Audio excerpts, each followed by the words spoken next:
the Savannah Chatham County Public School System Athletic Department.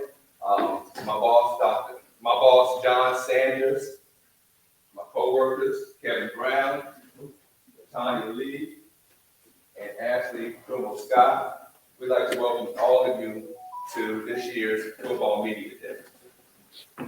Today, we hope to provide you all, the media, with the opportunity to hear from our coaches, their players, in terms of the things that they hope to accomplish this year, their highlights, and any other things that they want to add.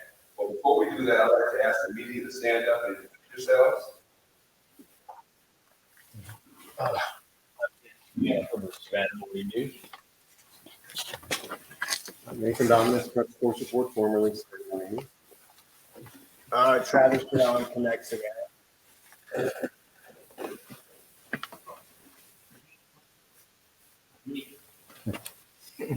Aldermasi, Prep Sports Report, me. The real name, you gotta know that. I'd also like to thank Dr. K, in the back, and the Islands team for holding space. One thing I do like to add, just some points about the upcoming season. Again, this year, we are enforcing our clear back policy screen in all games. I'd like to now to introduce our coaches. Coach Stewart is the president for us. If you will, Coach, stand up. Coach Crennup, the Islands. Coach Tolliver, new to the family with Savannah. Coach Thompson, Beat High School. Coach Wells, unfortunately, got stopped by a train, but should be here. Coach Smith, Johnson High School, who is new to the head coach position, but not new to the team. Coach Hoffman, who unfortunately will not be here, but Coach Honaker will be here in his place. And Coach Welch with Kings High School, and unfortunately he's not here right now. Today's format, we will all clean up to the table. I gave each one of you all a questionnaire. Go through the and talk about that. Answer those questions and look at any questions that the media has. Are there any questions? Okay, well, we're going to start. The first team up is going to be Windsor Forest.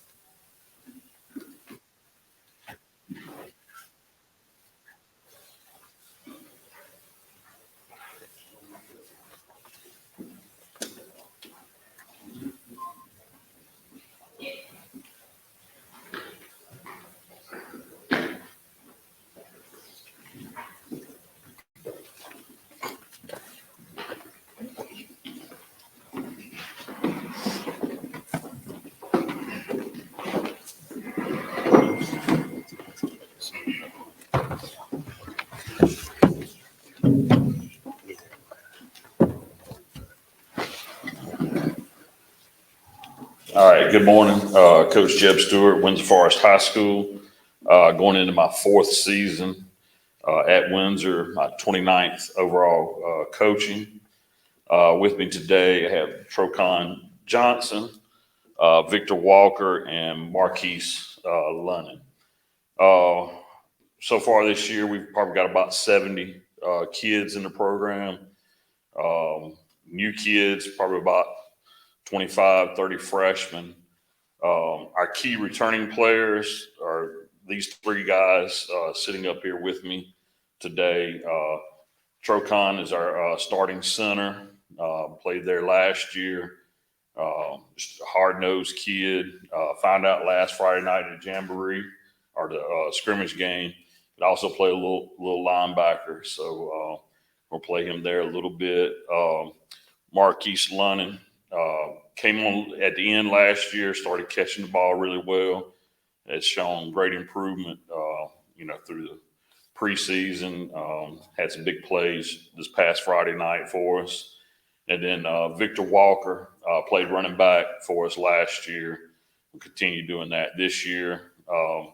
Think about Vic played with a metal rod in his leg last year from an incident or accident he had during the off season.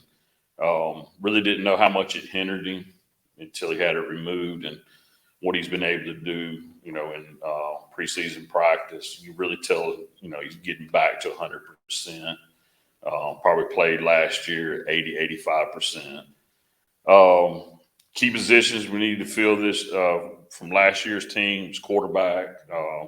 Fortunately, our starting quarterback got hurt early in the year, and we never really found that true replacement. We kind of feel like we have this year with A.J. Williams.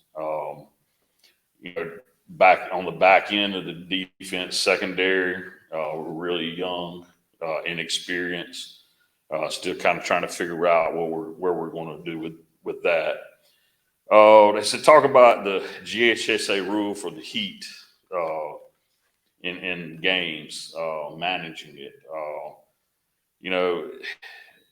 It's been tough the last 4 or 5 years, or the GHSA rule at practice.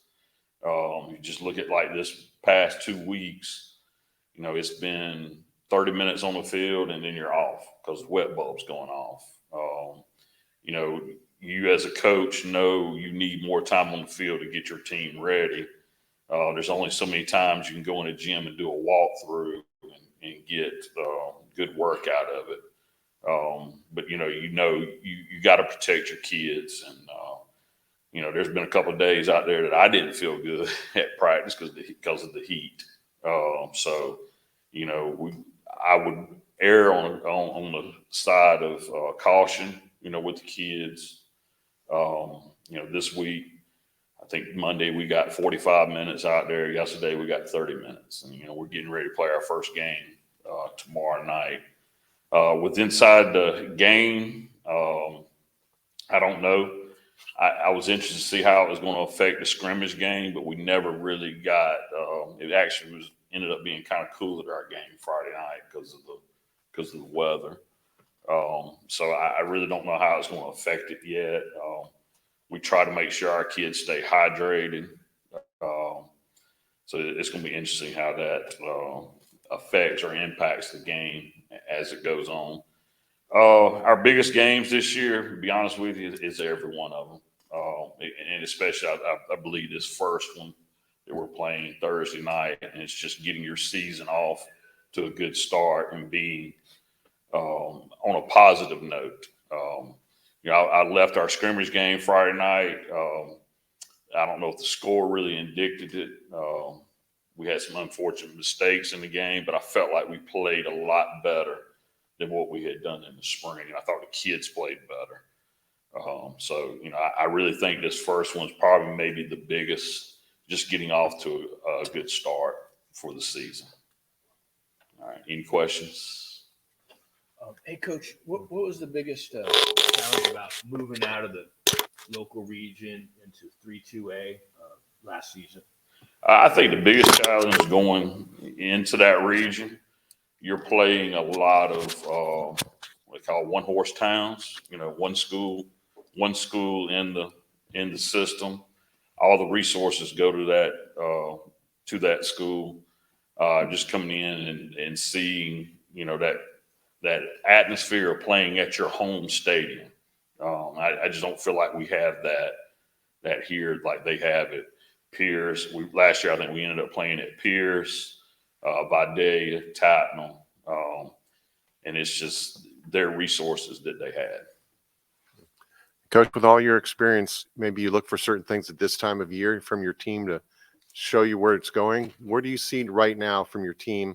And with a game tomorrow night, I know that's really short notice, but what do you see from your team right now that you like and that's showing that you're going in the right direction? I think going into this year, we have a better understanding of what is expected. The caliber of teams we're playing. They've been more focused at practice, the last couple of weeks. You could see last Friday night in the scrimmage game, things that we worked on in the off season, things where we saw we were deficient in. We did a lot better job of it.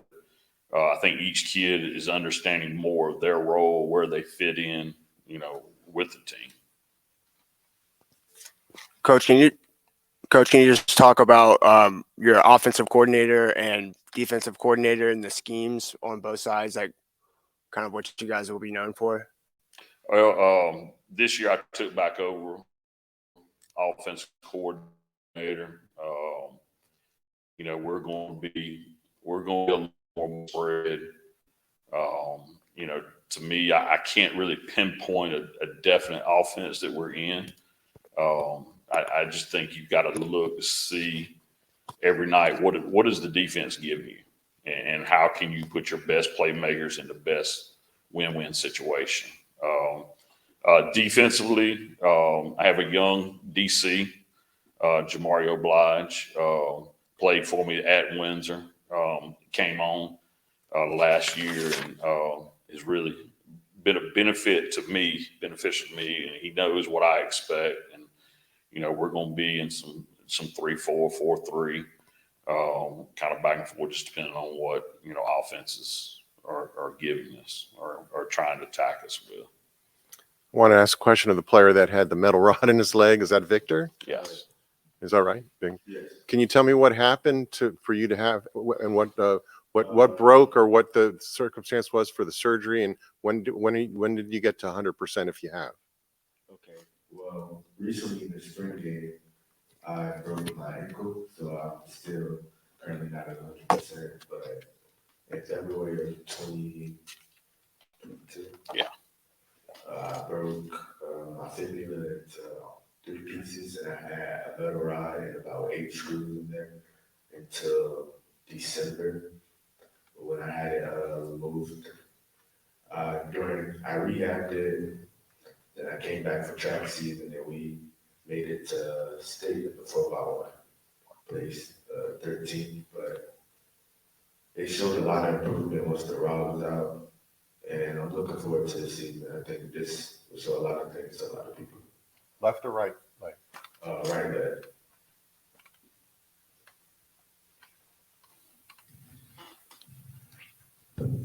Any other questions?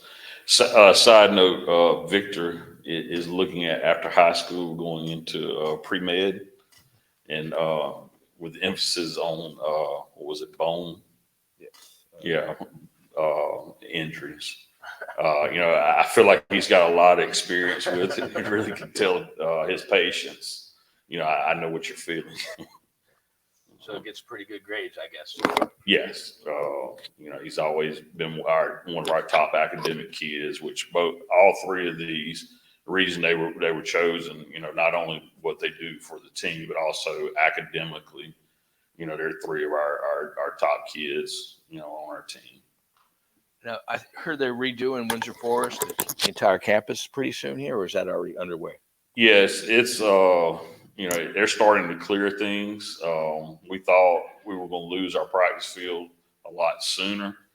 You know, it's every Monday coming in, talking to the project manager. All right, when do we have the field this week?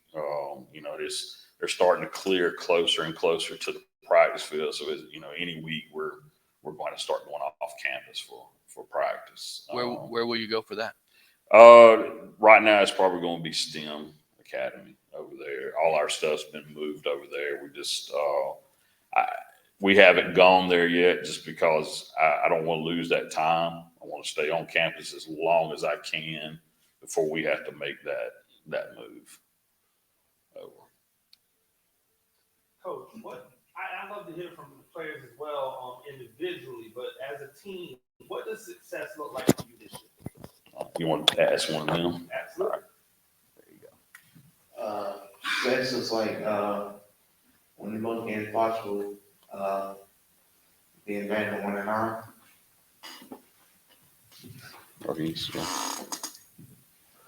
Success of like an improvement on the record this season to get better each and every game, 1 game at a time. You know, you asked about the word success. It's like the last meeting we had before we went to Dead Week, and I kind of told our players, you know, it's important to win ball games as a head football coach, but to me, success is once you graduate and you get those text messages from them, you get those messages. Once they've gone on, they've become productive young men, or fathers in the community. One of my favorite players has come back, Jamario Blige.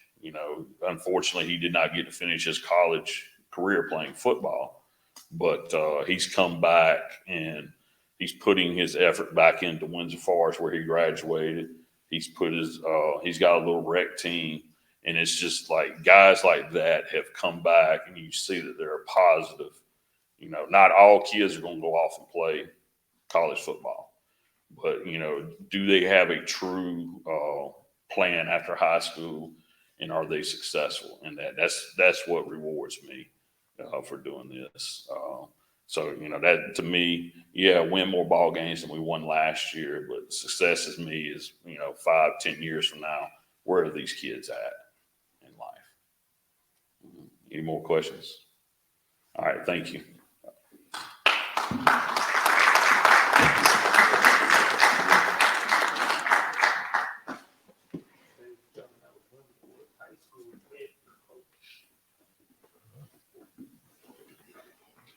Thank you, Coach Stewart. Before we bring up the next team, we have two special guests in our midst. Ms. Paul Oliver, our Deputy Superintendent of Teaching and Learning.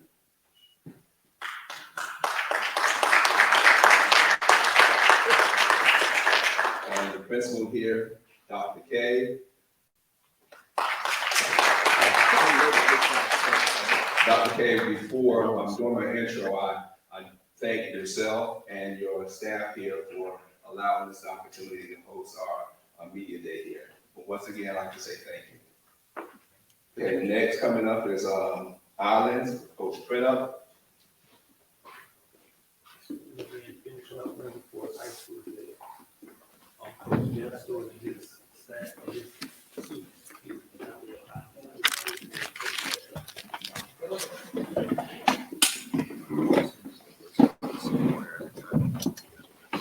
Good morning, everyone. My name is Deshaun Printup. I'm the head coach here at Islands. I'll start to my right. We have number 10, Carson Curtis, number 17, Nick Tootle, number 9, Aiden Palmer, and number 1, Jaden Sutton. Just to talk about our general team overview, we have 10 seniors, all of them, well, 9 of them have been here since their freshman year, looking to improve off of what we did last year. Last year, just to speak on that very briefly, it didn't go as planned. We, as a coaching staff, we went back to the drawing board to really focus on what we could do to change things. And one thing that we looked at was building our players' character and doing character development and things like that. So that's what we really focused on this year. When you talk about key returners, we have these guys up here. This would be the first year that Aiden is a starter, but the other 3 have been starters for multiple years. Also, our most improved player will probably be our quarterback, Jake Botman. He'll be a sophomore this year. We're expecting big things out of him. He's really bought into not only being our quarterback, but what that also entails as being a leader, showing up every day and making sure guys are doing what they're supposed to be doing. Other key returners we have are Elijah Patton on the defensive line, Jaquan Jones, Isaac Harris, Isaac Gaines, Daniel Liu, Easton Chin. Those are our offensive linemen. Those last 2 that I named, they got thrown in the fire last year as freshmen. So they're coming back as sophomores, been working hard this offseason. Let's see the next one. Just to talk about the GHSA rule, like Coach Stewart said before me, this week, I don't remember the last day that we went outside to go. We haven't been able to go outside at all in the past 2 weeks, probably. But thankfully, we have our sister school across the street, Coastal.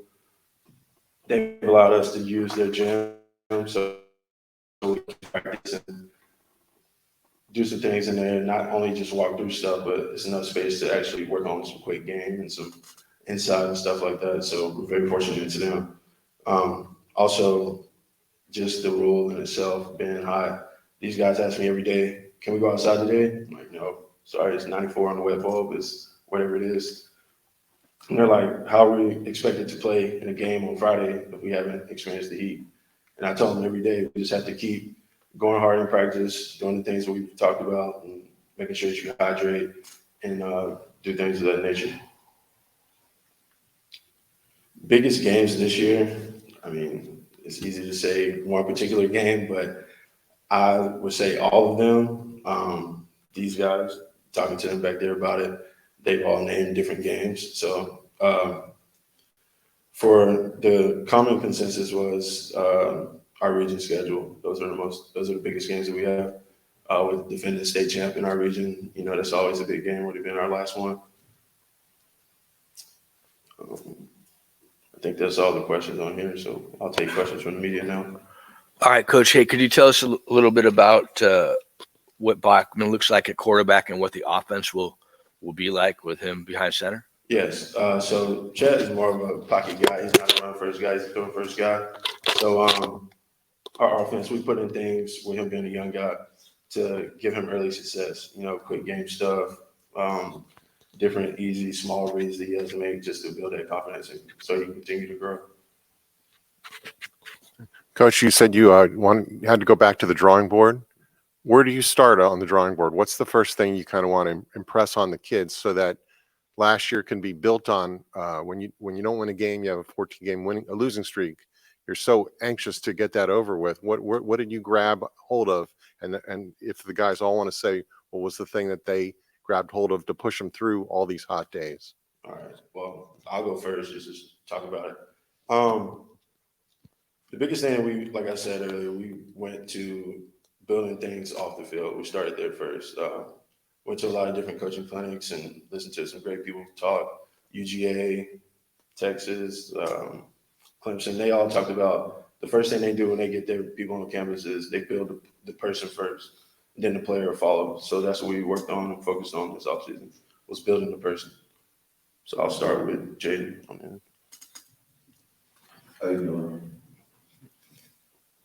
So this year, I'm looking on improving on as a team. I'm trying to win at least 2 games this year out of the region so we can make it to the first round of the playoffs.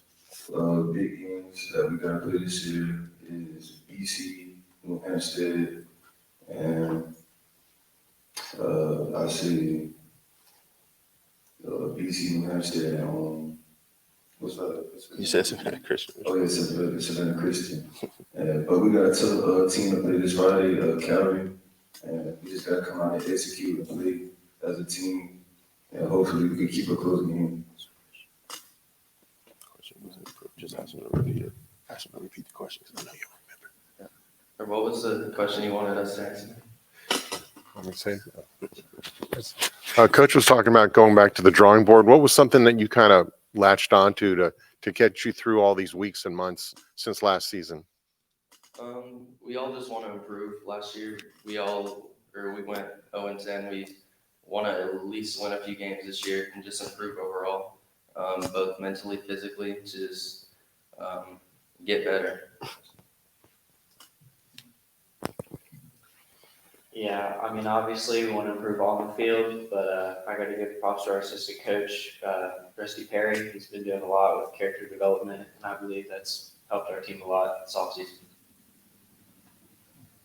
You know, like Coach Prendo said, building our character and our attitude, all our games on our schedule we're looked at as the underdog. So if you can come in with the attitude of winning, you know, maybe could surprise some people. Coach, logistically for the practices, indoor or outdoor, like every day, how late do you have to wait until you find out when you can practice outside? So basically, we don't wait. We just prepare for. It's usually, what time is it? It's 10 o'clock. Around this time is when we start preparing to be inside. I mean, I look down at my watch right now. It says 81 degrees. That's the coldest I've seen it in probably a month. So most time around this time, it's around 90 degrees outside here. So we start checking the wet bulb and preparing for different things because right now in the fall, here just alone at our school, we have our new sport competition cheerleading practicing. We have volleyball, softball, us. We have cross country, boys and girls team. So like, there's limited space, but all of us have to get practice in, and not to discredit our band and performing arts also. So we do a good job of sharing spaces. Like I said, this week I reached out to Coastal and they allowed us to go in there. We get in there at 4:30. So the first thing that we tried to do was to combat the heat was to practice until 7 o'clock. Wait till 7, we do meetings and lift weights and stuff like that up until about 5. So that was the first plan, but now we just go ahead and prepare to be inside. And if we get to go outside at 5 o'clock, that's a plus. And I guess outside or inside, having an entire offseason, knowing that you're facing Calvary to start the season, I think everyone knows about the kind of offense that they have. What has that been like? Like, have you watched them on film, and what do you expect from them? Yes, we have watched them on film. We got their scrimmage game because, they have a new offense coordinator this year because Coach Lamasi signed and got the job he was looking for. So, yeah, we have watched them and tried to just pick up on little things that they do. And their offense is high powered. I mean, their skill guys are some of the best that we've seen in a long time. So just trying to prepare for that. I mean, we haven't been able to prepare for the past part of it just because we've been inside.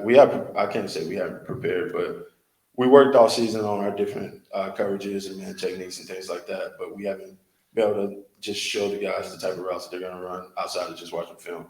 So that's one thing that we are going to try to practice today. If we get outside for 30 minutes, we get outside for 30 minutes. But that's one thing that we do have to get on the field for today. And if we have to stay until 7:30, our kids and our parents, they understand. Coach, what for the players, what at your particular position do you feel like you need to improve on in order to have more success this year as a unit? Having to go up against Calvary and all these teams with good receivers and skill positions, not being able to go to the field has been hard on us. So we really have been having fun getting mental reps in the film room and as well as at home watching film ourselves. So just having to be able to know how to guard these skilled players without being able to practice has been difficult. Yeah, so I guess what we need to improve on, I mean, obviously, we're a little bit of a smaller team, so physicality is always something we can improve on. We're pretty physical, but any advantage we can get on the physical side of the ball is, we need to take that.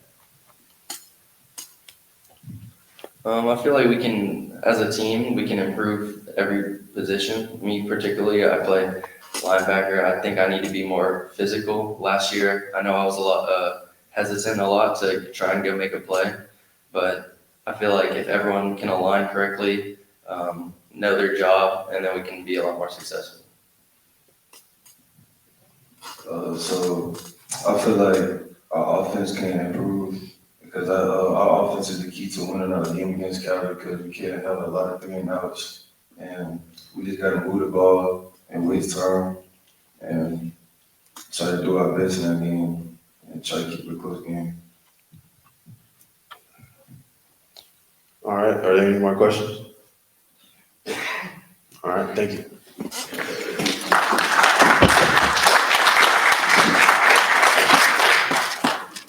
Thank you, Coach Bell.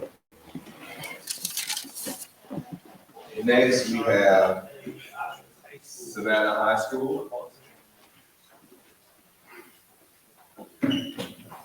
Next, we're going to be joined by Savannah High School. New head coach, Coach Oliver. The High really looking to make a name for themselves this year. A new attitude, new regime. And hopefully, some more positive results from this.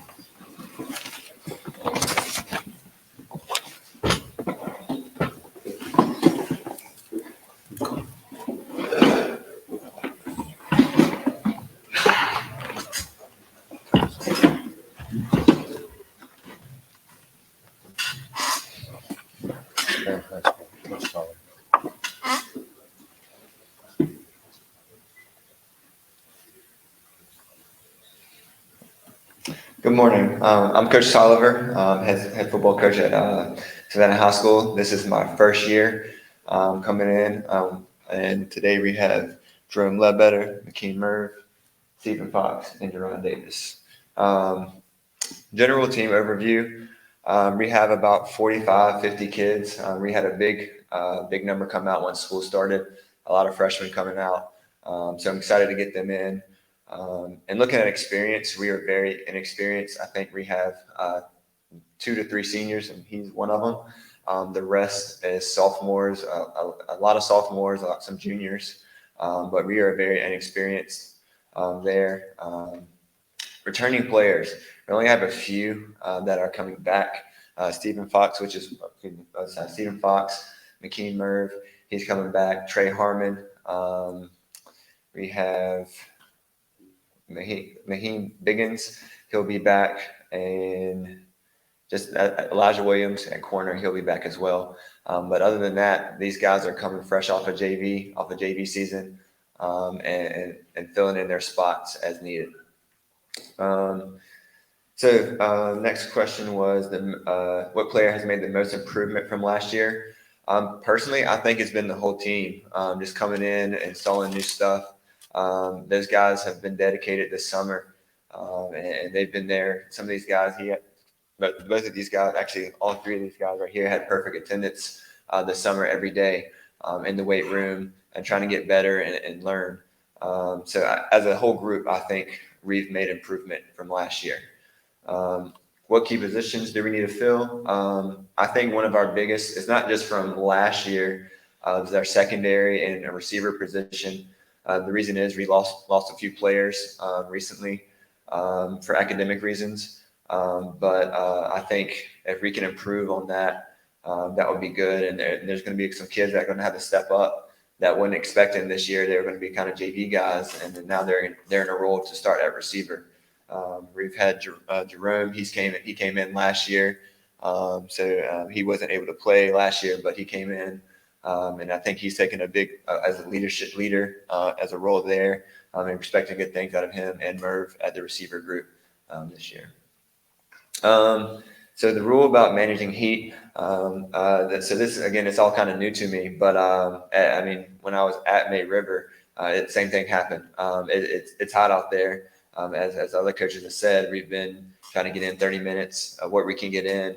If not, we've been really focusing on the film study and board work just in general, installing our stuff on board, a lot of mental reps and getting it mentally. And that's one thing that we wanted to prove on as a staff is these guys just understanding football in general, what about football, what this is and what that is. So that's something big that we've been focusing on these guys with, and learning the game, as well as we have a theme of the week, doing that. And one of my players tells me if I don't read the quote, we have a bad practice.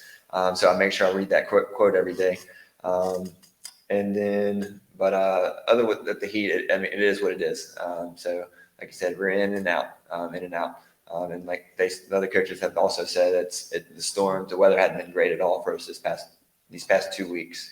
And the last question, what do we consider the biggest game this year? Coming off our 0-10 season, that first game is big. We need that. Last year, it was a 3 overtime game against Josie. So I think that's definitely going to be a big game for us, just getting that first win. And then I think obviously Groves is going to be a big game. That's the only team in Savannah that we play. So especially these guys up here, they want to beat the only Savannah team that we play. So I think that's big for them. Any other questions? Yeah, Coach. Harmon was a first-team All-Region pick at quarterback last year. Is he going to be at quarterback again this year? And can you tell us a little bit about his style of play and the offense you guys will be running? Yes, of course. So yes, he will be back at quarterback. We did have a transfer guy come in, and Trey's known to run the ball. He's a heck of an athlete. So he's known to run the ball. And actually, just because of numbers wise, with the receivers that we lost, him and actually the other kid that transferred in have actually been rotating. So it's something definitely you don't normally see. And obviously, if a kid gets rhythm, we're going to keep him in. So that's something we've been working with, and especially in our offense, we want to be able to do run and pass, obviously, and get the ball to our playmakers. And Trey's one of those playmakers. So we're going to try our best to get him that ball. And can you go over the kids' names one more time with the positions they play? Yeah. So this is Jerome Ledbetter. He's receiver DN. McKean Mervin. He is our linebacker and I guess you could call him an H-back, tight end type kid. Stephen Fox, he is the running back. And Jerron Davis, he's going to be our O-line left tackle. He does have a brother, Stephon Fox, that's also playing this year, and he can kick the ball. So. Steven and Stefan, great. Yeah. Coach, you mentioned another player transferred in that's going to play quarterback. Who is that? That's Andrew Lewis, Jr. So Andrew Lewis Jr. He came, or he's the defensive coordinator's son, but yeah, we're expecting he can throw the ball. He's a bigger frame kid, but he does have a good arm and can throw it there.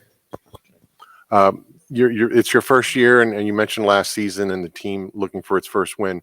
What are some of the things that you try to impress on the guys, just for them to get to know you a little bit? That's just as a teacher as well. I'm a math teacher, so I want to build a relationship with these guys. And I know, like, we took them to camps this summer and get them involved in the community and know who I am as a person. I said I want them to know my son. I actually have a daughter that's due any day now. So I want them to know me as more than just their coach, but also a leader and someone they can speak to if they have any situation that's going on. Well, now I have to ask what the daughter's name is. Can't say that. My wife would get me. Just between us. All right. I guess when you saw the vacancy at Savannah High, it's been a long time since Savannah High has had a coach for a long time. What attracted you to the job when you looked into it? What did you see in the job at Savannah High? So first of all, they listed it as a math teacher / head football coach, and I was like, "You're looking for a unicorn," and I can be that unicorn. And just looking at them, I saw some clips and what these guys could do, and I noticed that they were really young. And it's something that attracted me to that job with the youth. Coach Jordan, and we've got all these new facilities coming in, and it's going up. It's going up, and that's one big thing that I saw in the job, and that's why I applied for it and took it. So. And I noticed on social media, at least, that you've made some effort to reach out to alumni or to at least rally alumni in some way. If you had a message for them, if they're watching or listening to this, what would you say to Savannah High alumni? Their support means everything. There's some community leaders out in the school, out in the community, and they've been fully supportive of us and help with donations.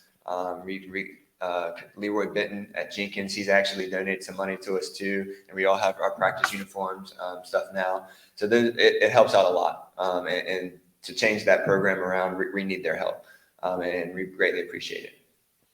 This is for the players. If each one of them wants to say something about their new coach, I realize he's sitting right there, but it's something about what people should know about what Coach Tolliver is bringing to the program. You have a well-known, maybe a legend with Coach Jordan, and so you know how he works. What should people know about Coach Tolliver? Coach Tolliver, he is a great coach.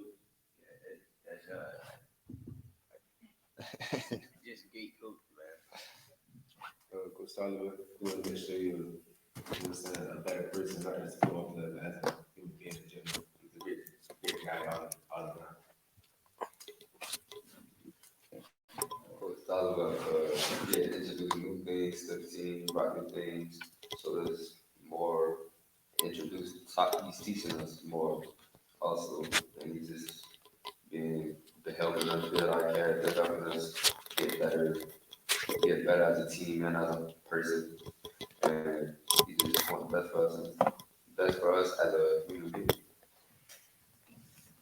Yeah, Coach Tolliver, yeah, he is a great guy. He is one of the great characters on the field and off the field, and a great leader overall. I really enjoy him as being one of our coaches and a friend on the field and off the field.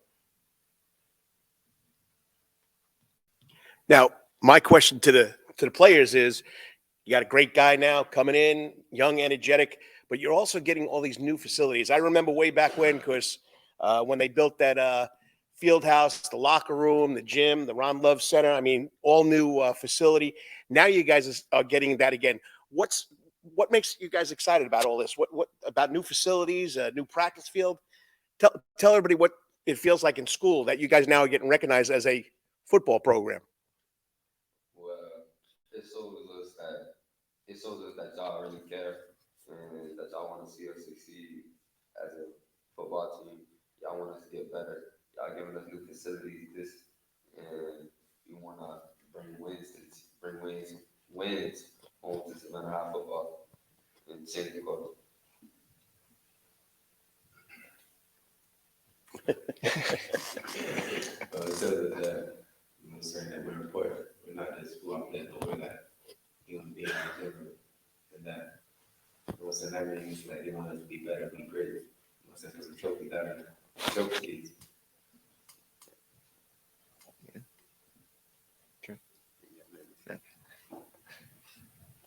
Coach, it's always good when you get an influx of students at the beginning of the year, but we all know that attrition is a real thing. How do you keep those kids in the boat if things get a little bit rocky early on in the year? Have you already started to think about how to keep the numbers to the level that you have them at right now, where there's still a lot of optimism for the season? Yeah, and that kind of goes back to creating those relationships, have an open communication with those kids, and they're young. Like I said, they're young. Most of these guys are young, and hey, we'll get there. We'll get there. So it's a process. It's going to be a process, and that's what we preach. It's not going to happen overnight, especially with how inexperienced we are. And those guys, especially the freshmen that are coming in, and it is what it is. That's what happens. A bunch of those kids will come, show up. If you lose a couple games, they're gone. So we have to communicate with them that, hey, it's slowly happening. It's not going to happen overnight. And I think we have kids in there that are going to do that. So hopefully stay. Last question to you guys. You know, he's Mr. 500 on the basketball court, but do you know he was really an outstanding football player? So you guys ever sit down and talk football with the OG over there, Coach Jordan? No, sir, I didn't know that, but that's some great information to know. He likes talking X's and O's on the football field too. Don't let him kid you. I usually talk basketball. Now that you told me that, I'll talk more about football.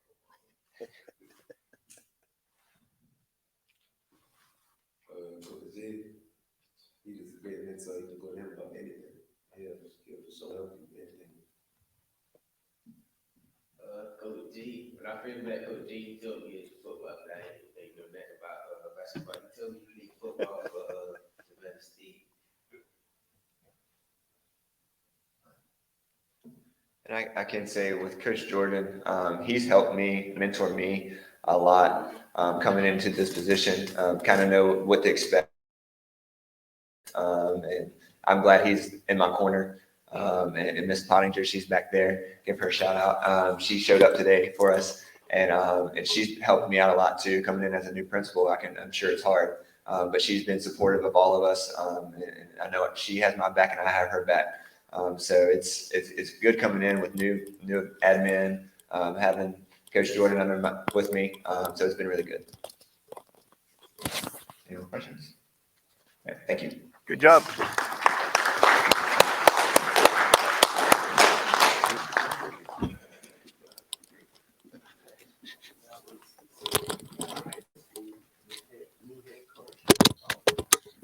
Up next, we'll have. All right, next we'll have Beach, Coach Thompson. Each high school comes this season with a lot of expectations. With their quarterback last year coming back for a sophomore year. This is now the third season. So this coaching staff is looking to make strides to success.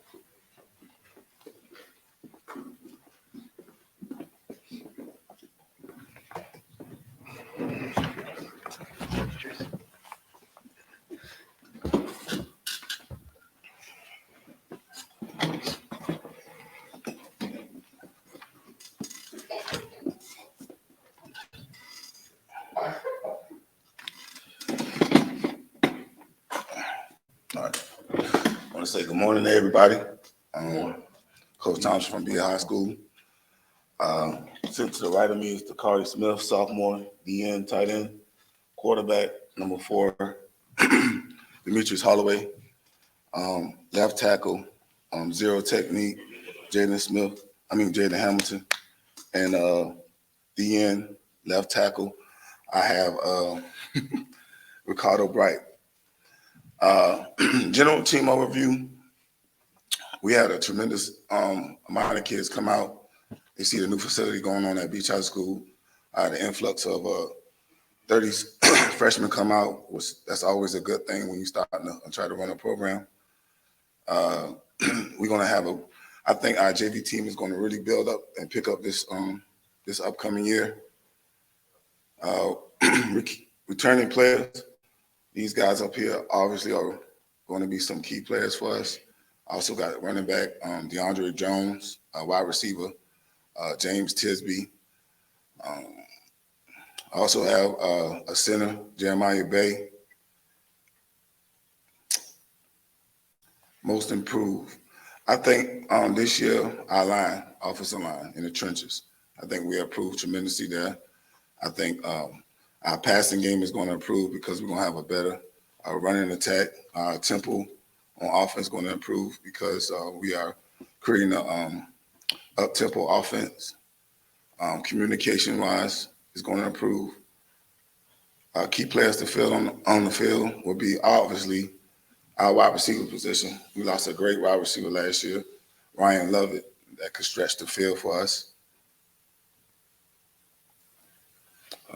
The heat. The heat. We already know that there's rules established to put in there for the protection of our players. So our goal is to make sure we can duplicate anything we see outside, if that's getting in the gym, turning down the AC so they can get acclimated to that heat. But, all coaches around here pretty much have that same concern because it's hard to go out there knowing that you wasn't in full pads, and then Friday night, no matter what the temperature is, you're going to have on full pads. So that's really, really hard for us, and especially with the numbers that we have. Majority of our guys going to be going both ways, but I think that's something that we can also look into because that's something that we have to get them acclimated to. I mean, you're going to have more injuries come to play when they're not used to having on full pads, and they're going out 7:30, no matter what the temperature is.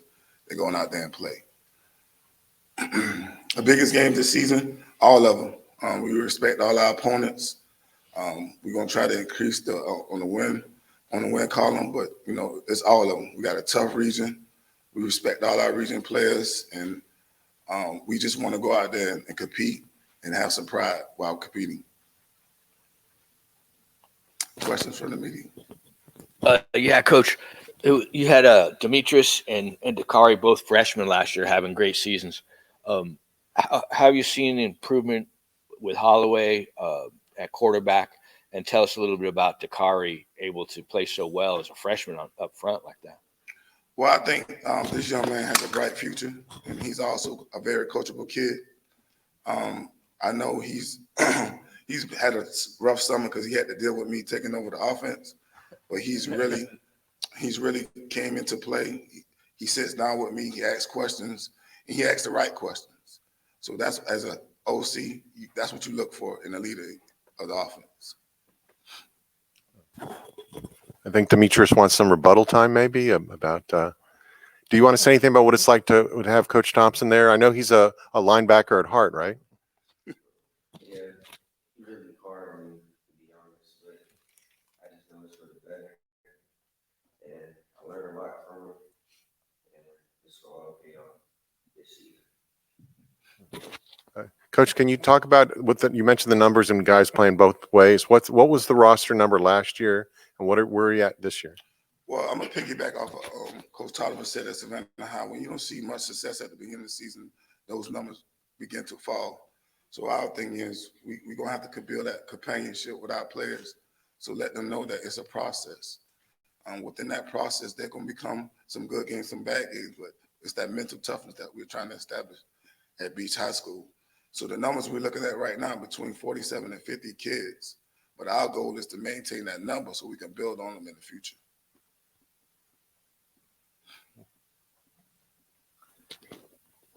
All right, I got one for Demetrius.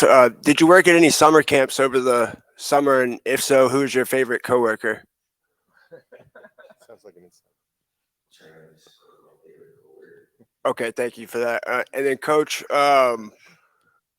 you've coached in private and public school. Obviously, private school, GISA at that time. Right now, do you think that there's anything that GHSA can do to level the playing field between private and public schools? Or do you think that the playing field is level right now? I think what they're doing now, especially upgrading the facilities, that's a plus. And they are actually providing different academic programs for each school. And that's what the buzz in this community is about, private school having a better education. But like I tell my kids, education is what you make it to be. So what we try to establish is Beach High School is a medical school. So we going to make sure we push that when those kids come for orientation to become part of the medical program. And the private school and what they're doing with the facilities, upgrading and stuff like this, or having this stuff like this go on, I think that's a plus for the public schools. The private school, we know, is governed under their own rules. But I think with this going on, upgrading the facilities, providing different programs at each public school, I think that's a plus. I got two questions for you, Coach. One is you're to the offensive side of the ball. You guys don't know that you were a standout offensive and defensive player, because I can tell you guys, I coached against him when he was a high school player, and he was one of the toughest players we have a scheme, or I ever had a scheme against coaching high school football. So offensive, defense, what's your preference there, buddy? Well, I just want to be successful. And it doesn't matter, and that's what I'm trying to get these guys to see. I mean, the position that you play right now doesn't dictate what you're going to do in college. So what my frame was, when I was in high school, I was going to go out there and compete and be the best at whatever I do. And that's what I'm trying to instill in my players. And as far as the heat coach, you played it. In fact, when we going against each other, there were no rules. Right. The coach had to use his his experience. Mm-hmm. So now that these new rules are in, could you see still playing like we did way back then, or do you think it's better that we have all these new rules? I get on my guys all the time. I mean, these rules, like I said, they are structured for these kids' safety. So my goal is to make sure we provide that safety for our kids. I can't go back from where I play because we know there'll be a lot of people fired. So my goal is to make sure these guys understand, yes, they want to be out there on the field, but at the same time, we're governed by a certain association. We got to abide by those rules. I remember one time we scared you, we had tree limbs coming through the field. Right? The roots. Yes, so sir. yours, Coach Clemens. Coach, obviously a really difficult region with some really good football programs in them. But last year we saw a legitimate divide between the private schools and the public schools. What have you done in your third year now, putting your fingerprint on Beach High School to just try to narrow that gap some? Well, it's like when you're dealing with that division between the public and private school. I mean, obviously, those private schools can go out and get kids who's going to establish that pride.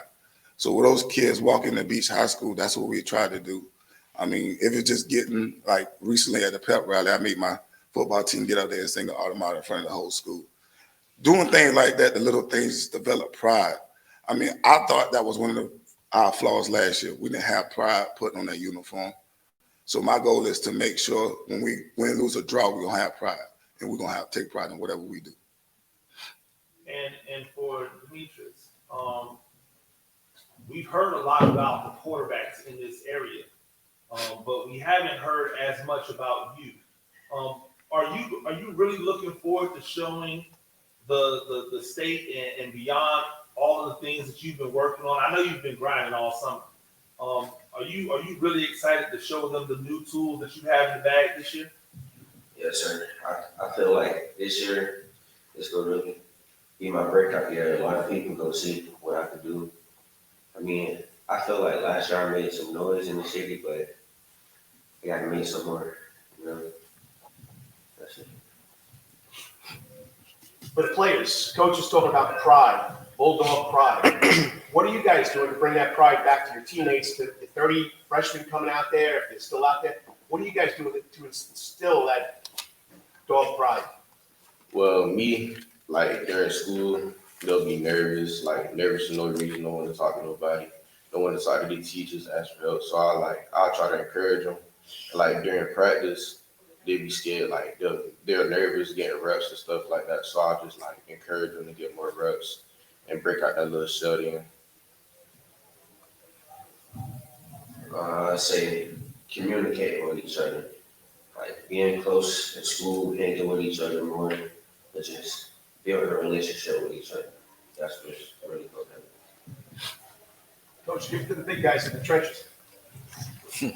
I would have to say, being a good leader, as Coach said, we have a lot of freshmen coming in.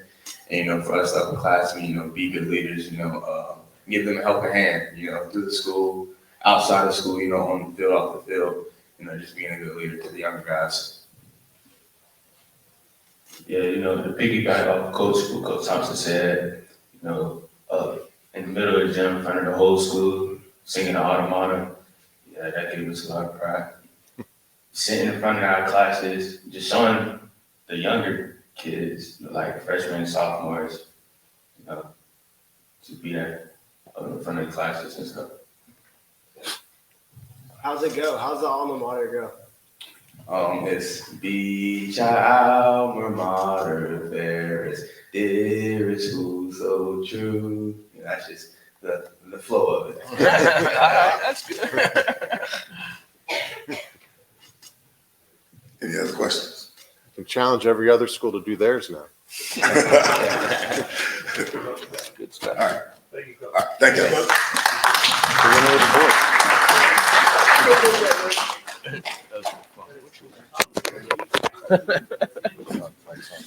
Do you know Way to say no. Tree the rep? Next, we'll have Rose High School, but I want to remind you guys that we do have the food truck that'll be outside. Food will start being available about 10:45. So if you have already did your interview, you can go ahead and put in your order. But please still be sure to give this to everyone else, okay? Give it up for Ms. Rebel, please.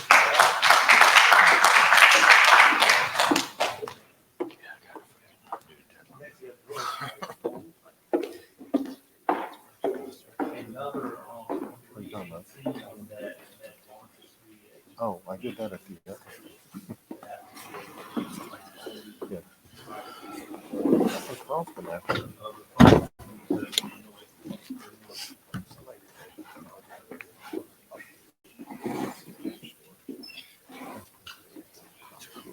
Let's go, guys. Good point. Yeah, My name's Coach Wells, Groves High School. To the left of me, Groves High School. Trent Jukes, class 2025 quarterback. Anthony Goggins, class 24, left tackle, O-line.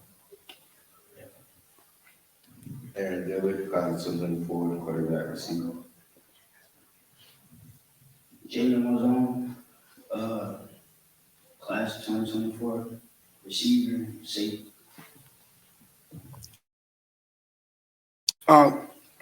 General overview of the team. This will be my second year as head coach, fourth year at Groves High School. So this graduating class, I had the privilege of seeing them grow and develop. Have 6 seniors that are returning this year for the 24 season. Out of those 6 seniors, all 4 of them have played for 4 years of football for Groves High School and helped develop our program that we have today. We have about 21 juniors in that class.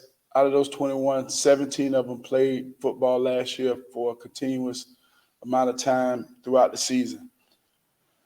Some of my key returners, Trent Tukes played D-line for me last year, but over the summer we developed him into a quarterback. Our offense is privy off of him as well as Aaron. We have about 4 offensive linemen that are D2, D3, and 1 that could be D1 football players. So we're gonna lean on them heavy for the football, and we're gonna make sure that they have say in what goes on the offensive side of the ball. On the defensive side of the ball, we're gonna return to our roots, 4-3, 4-2-5 defense. Of course, we're gonna bring pressure from the edge as well as from the middle of the field. Hopefully, my DNs from our scrimmage do their job from start to finish. About the heat rule that's coming into play, like Coach Thompson said, when we played, there were no rules according to heat. You know, Coach brought the watermelons out. We knew practice was over. During practice, you know, you got water as needed, and doing those segmented breaks for water. But I do enjoy having someone on the field to let me know, you know, when it is too hot on the field, and when we need to get off, and when we need to take off pads, because the kids' safety is the reason why we're here. You know, as a coach, I want every kid to return back home the way they came, with a little bit more condition and, of course, a little bit more knowledge about the game of football. The last question that was given, the biggest thing that I can say about the games that we have in front of us, we're in a tough region. Got a lot of great coaches who put a lot of time and effort into their kids. So, you know, we welcome the challenge, and we look forward to everything that's going to come our way. Any questions? Yes, Coach Wells. Moving Tukes from defensive line to quarterback, that's not a strange, but an uncommon change. Can you tell me what you saw in him on the defensive line that made you think he could be a good quarterback, and how is he developing? We was just playing around at practice one day, and, you know, it's who could throw the ball the furthest. And out of the guys I had, he kept throwing it, you know, and he kept putting it on the mark, you know, and really and truly, the size of our kids and what we want to do on the offensive side of the ball, you know, we really don't want to throw the ball that many times down the field anyway. So at the end of the day, you know, he fit the mold. He came into the summer workouts and put forth the effort and the time. And so we invested time in him at that position. Now, on the defense side of the ball, he will get some reps at linebacker because, you know, I try to be honest with kids. If you're looking to go to college, you have to know, you know, where people will recruit you at so that you can make those choices. But he does what we need him to do on the offense side of the ball. Aaron, to the left of me, is also a quarterback, so he's coming along and shaping into that position. But we want to just make sure we put the kid there with the most knowledge of the game and that can, you know, do what we asked them to do on a consistent basis. All right, this is for Mr. Tukes. Can you talk about your approach to this season when you're a quarterback compared to last season when you're defensive line? Must be a totally different mindset. It's totally a different mindset. I mean, coming from D-line to quarterback, that's a big switch. But I feel like the pressure on me, but I feel like I can handle it. So I feel like they should be underdogs, and I feel like as a quarterback, I can lead Rose High School to the 10-0 season. Did you also try out a kicker too? Yes, sir. Every game, any position on the field, I'm trying to get at it because you never know, everybody trying to take this spot on the field. So everything, I'm trying to be good at it. Okay, I'll save the alma mater question for later. I guess, forgive me for being ignorant on this, but the facilities at Groves, can you update us on that as far as football goes? Oh, I'm so sorry. Groves is receiving one of the state-of-the-art facilities that they're putting around the city. If you drive on 21, I mean, it's a gigantic building. Beside it should be the stadium. It's a nice facility, and we should receive a practice field as well for our kids to practice on. I think it's going to be great for the community. I know that it's going to bring back those alumni who can invest time into the program. Our kids need to see them, you know, on a consistent basis because we have some very important people in this city that graduated from Groves High School. One of them, well, he didn't graduate from Groves High School, but he coached there. One of them is, you know, one of the reporters today. And then I guess for any of the players or for all the players, when you see other schools, other public schools in the system having brand new practice fields, brand new stadiums, and you know that maybe yours are on the way, but they're not there yet. How does that make you feel when you see that kind of facility at a different school? You're asking me or the kids? All of you, I guess. If you ride by it or see it online or anything, does it make you feel a certain way? I mean, to be honest with you, football is a gritty sport. So I use everything as a teaching tool. So when everybody else have and you don't, my rule is you're underprivileged, undersized. What are you going to do about it? You can't sit around and whine about what you don't have and figure out ways to make it work. So that's what we do at Groves High School. We don't worry about what we don't have. We just look at what we do and figure out a way to make it work. Whenever I pass the other schools, I mean, they look nice, but at the end of the day, you gotta work with what you got. At Groves High School, you don't got the best facility, we don't got a facility, but the backyard of Groves High School, get the work done. Show up every day, put in the hard work. Think about what Trent said, it doesn't bother me seeing other fields, stuff like that. But you gotta show up, work every day, it'll come your way.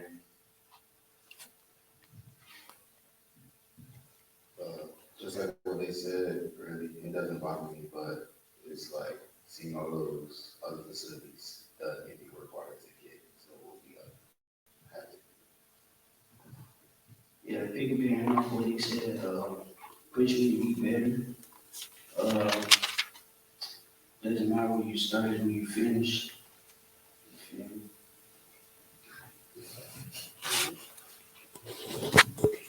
Coach, just for the players, being that old coach over there at Groves High School, we have a saying, bring the pride back to the west side. Players, what are you doing to bring that pride back to Groves High School? Well, for one, putting in the hard work. I feel like if you're not putting in the hard work, that's going to get better in life. So, showing up, trying to be better every day, putting the hard work, going to get pride back to the west side. That goes on.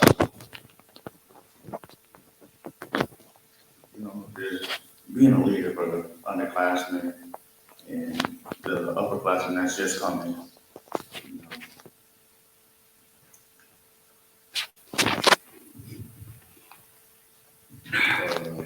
Really, yeah, being a leader, showing up every day, making sure everybody was kind of into what they're doing. Being confident, being a leader, and being confident and stay positive.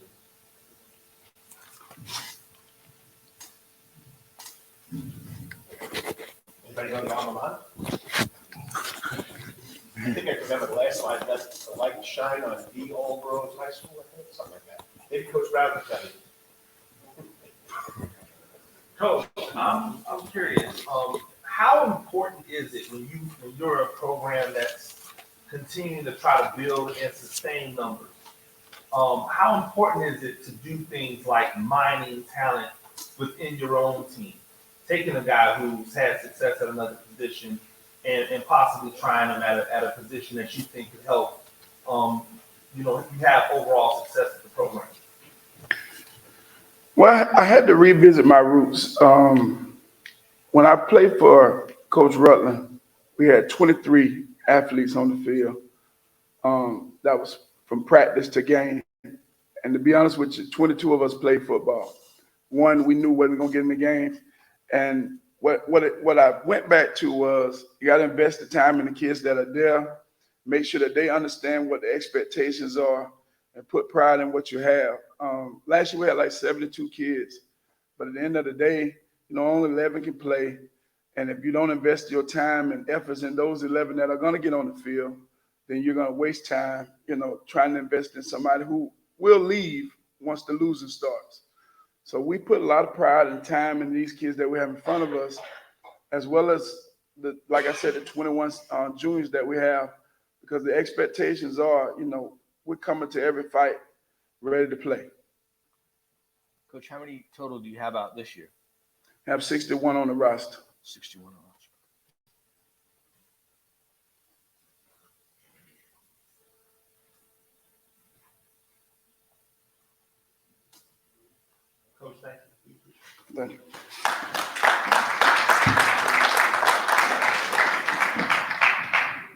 Just like Oh.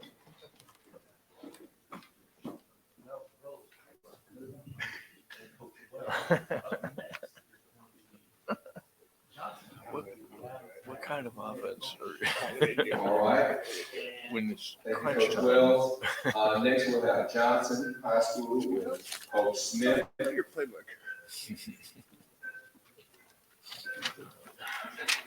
I guess to the coaches, I'm meeting the representatives of the school over here. I've been setting Yeah, about you quarterback styles and can offense. have your roster updated on max reps, or you can get them the most current roster, so when they go to games, they have the most current roster, they got the right numbers. And I assume sometimes you have to change the numbers, but if you would let them know, they would really appreciate it.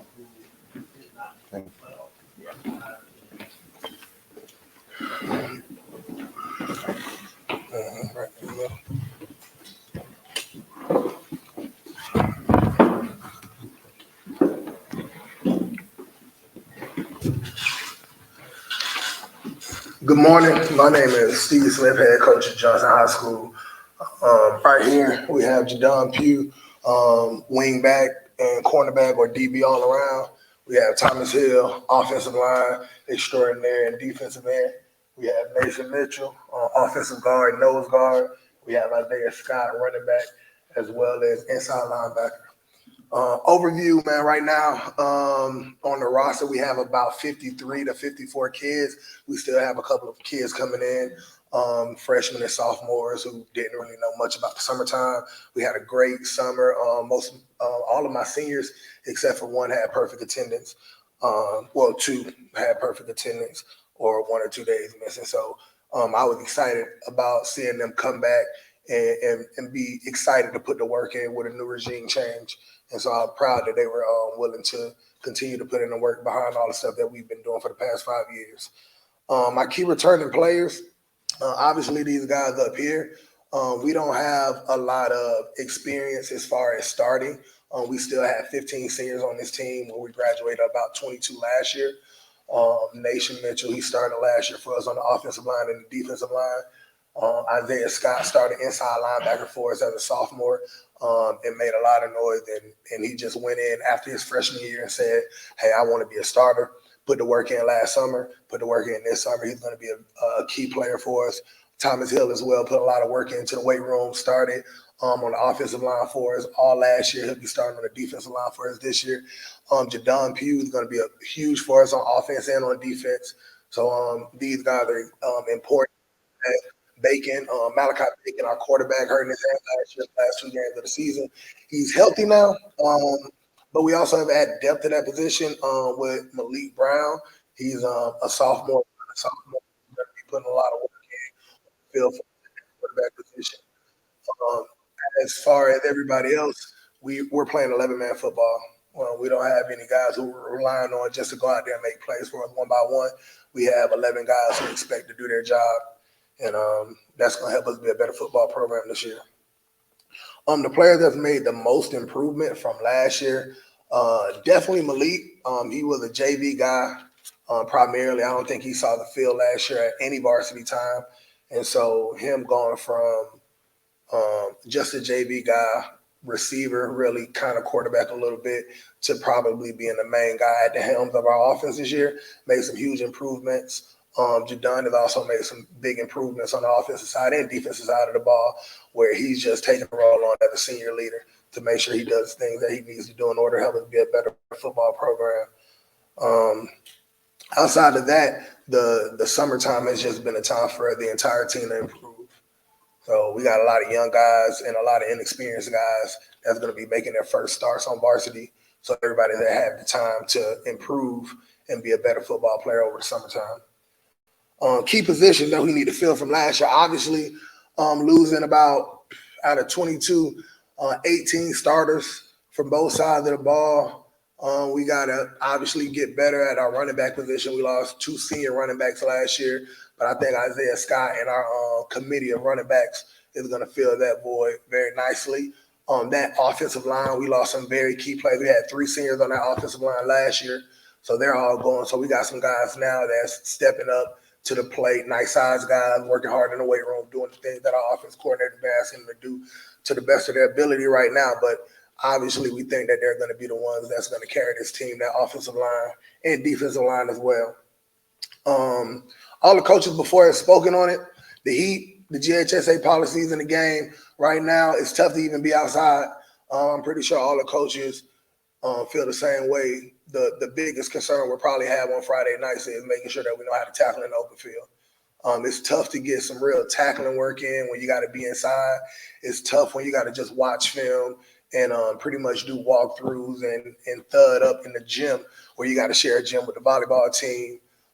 When you can get outside, you get outside a little bit later than you usually can be outside. And it's just a little tough during the game. We'll see how it goes. Last week in our scrimmage, I didn't feel like it really kind of threw us off. I think the referees did a really good job of stopping the game when it needed to be stopped. It didn't feel like there was a lot of breaks. So I think GHSA is just doing it for the players, making sure. It's been extremely hot yesterday. The heat index was like 126. So I know the kids probably wanted to be outside, but when it feels like 126, it's kind of tough to let the kids go outside. And what do we consider the biggest games? I know all the coaches said the same thing, but the truth is, all of them. We got a real tough region this season. Well, just like last season. And so what we're looking forward to is just being a better football club and playing better football than we played last year. And that's the goal, to make sure that we don't underestimate any opponent, take everybody seriously, and prepare every week, Monday, Tuesday, Wednesday, and Thursday, so we can put the best product on the field on Friday. Coach, you were talking about the depth you have at quarterback. Is Malik coming into the season as a starter, or is Bacon in that position right now? Right now, they're still it's just the necessity of the offense. Malik has done a really good job of being there every day and making sure that he's learning the offense. But whatever we need from Malik or Bacon or even our third string quarterback, we definitely have guys that are willing to go out there and do their job. Because again, it's 11-man football, so it's a plug and play type of atmosphere right now. And after losing all those seniors to graduation, what do you think will be the strength of the squad this year? The strength is going to have to be the defense, because defense is going to be what wins games. Offense job is to make sure we don't turn the ball over, make sure that we hold on to the ball long enough for our defense to get a break and be at 100% when they go back on the field, and to put points on the board when we're allowed to put points on the board. But obviously, we're going to have to stop a lot of opponents in order to win those football games. Question about the T-shirts everybody's wearing what's the story? Is that new? And what's the story behind that? Well, these are just our fundraiser T-shirts. It's our scheduled T-shirts on the back. We have a little spot over there in Savannah where everybody else is at has their community around, but we're in Thunderbolt right off Sunset. So we like to take that pride in Sunset to let everybody know that we're going to work over here and do our thing over here and try to be the best and represent that community as best as we can. Coach, what are the things that you've been trying to impress on the guys as a new coach? What kind of things have you been really trying to build as the foundation? So I've been here for the past 5 years. One of the things that our previous head coach really preached about was working hard and making sure if you work hard, it'll pay off. Right now, that is our foundational piece. So what I want to bring to the table is taking that step forward and doing whatever is necessary to be successful. And that's in the classroom, in the community, as well as on the field. And so what I've been preaching from day one is doing whatever is necessary for your program to build your program to be a better program, not just a football club, but somebody in the community that everybody knows and respects. Coach, when you got the job, did you consider making a change at defensive coordinator at all? Obviously, last year we had a great defense. We lost a lot of guys, but I felt like the responsibility of the offensive coordinator, I needed to give that to somebody who could definitely handle the job. And my offensive coordinator right now is doing an amazing job. Our defensive coordinator did an amazing job last week. Had a 6A opponent, gave up 2 quick scores, then we shut out the opponent for the rest of the game. So our defense seems like it hasn't really missed a beat, but I didn't really think about making a change. It just kind of happened the way it happened. And not to go back to last season, but obviously one of the better starts to a season that the program has had. A 14 or a close loss to Savannah Christian, I think. Did you take any solace in that at all, losing closely, or does it only matter if you win or lose? Yeah, so obviously when we go back and look at the film, we just made some mistakes. Just like in that game, we gave up 2 quick scores. But obviously this senior class that we have right now, probably the most successful that we've had in a long time. They're about one game below 500 in the past 3 years that they played. So they know how to win and they expect to win, which is huge because coming into a program that hadn't won a game in 3 years, it's kind of tough to get over that hump of just expecting to win. Being a lot of homecoming games, including your own homecoming game, you kind of get tired of that losing. So this group right here, we play some tough opponents in the city and in the private school sector. And we just feel like if we just do our thing and do what we need to do, I think the scoreboard will speak for itself at the end of the game. This is for the guys. Okay, so you had Coach Bonner for the last 5 years. Coach Smith has been his right-hand man on the offense side of the ball. What does Coach Smith bring differently than Coach Bonner? Don't worry, he's not going to take it against you. The difference between Coach Smith and Coach Bonner, I would say it's the way they handle things. Like Coach Smith, he more straightforward. So that's a bit different between the two coaches. That type of guy.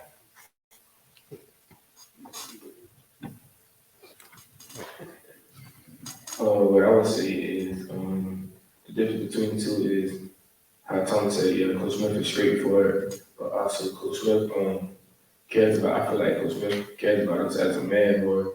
He cares about our characters in the school and in the football field. So yeah, that's what I see the difference between the two. I feel like the difference between the two is that Coach Smith focuses on what's going to be better as a whole program as a whole and win more games. And to you guys again, I mean, practice facility out there. And I go down Sunset Boulevard a lot. So you guys are out there on the baseball field and you're watching that practice field being built. What's it like when you're waiting to get on there to have that facility like everybody else? Man, it's kind of aggravating when you see like the same pile of dirt sitting there for like 4 weeks. Right, one or two people at a time working on big field. Gets kind of aggravating. The ants all on the other field. Yeah, they get kind of aggravating.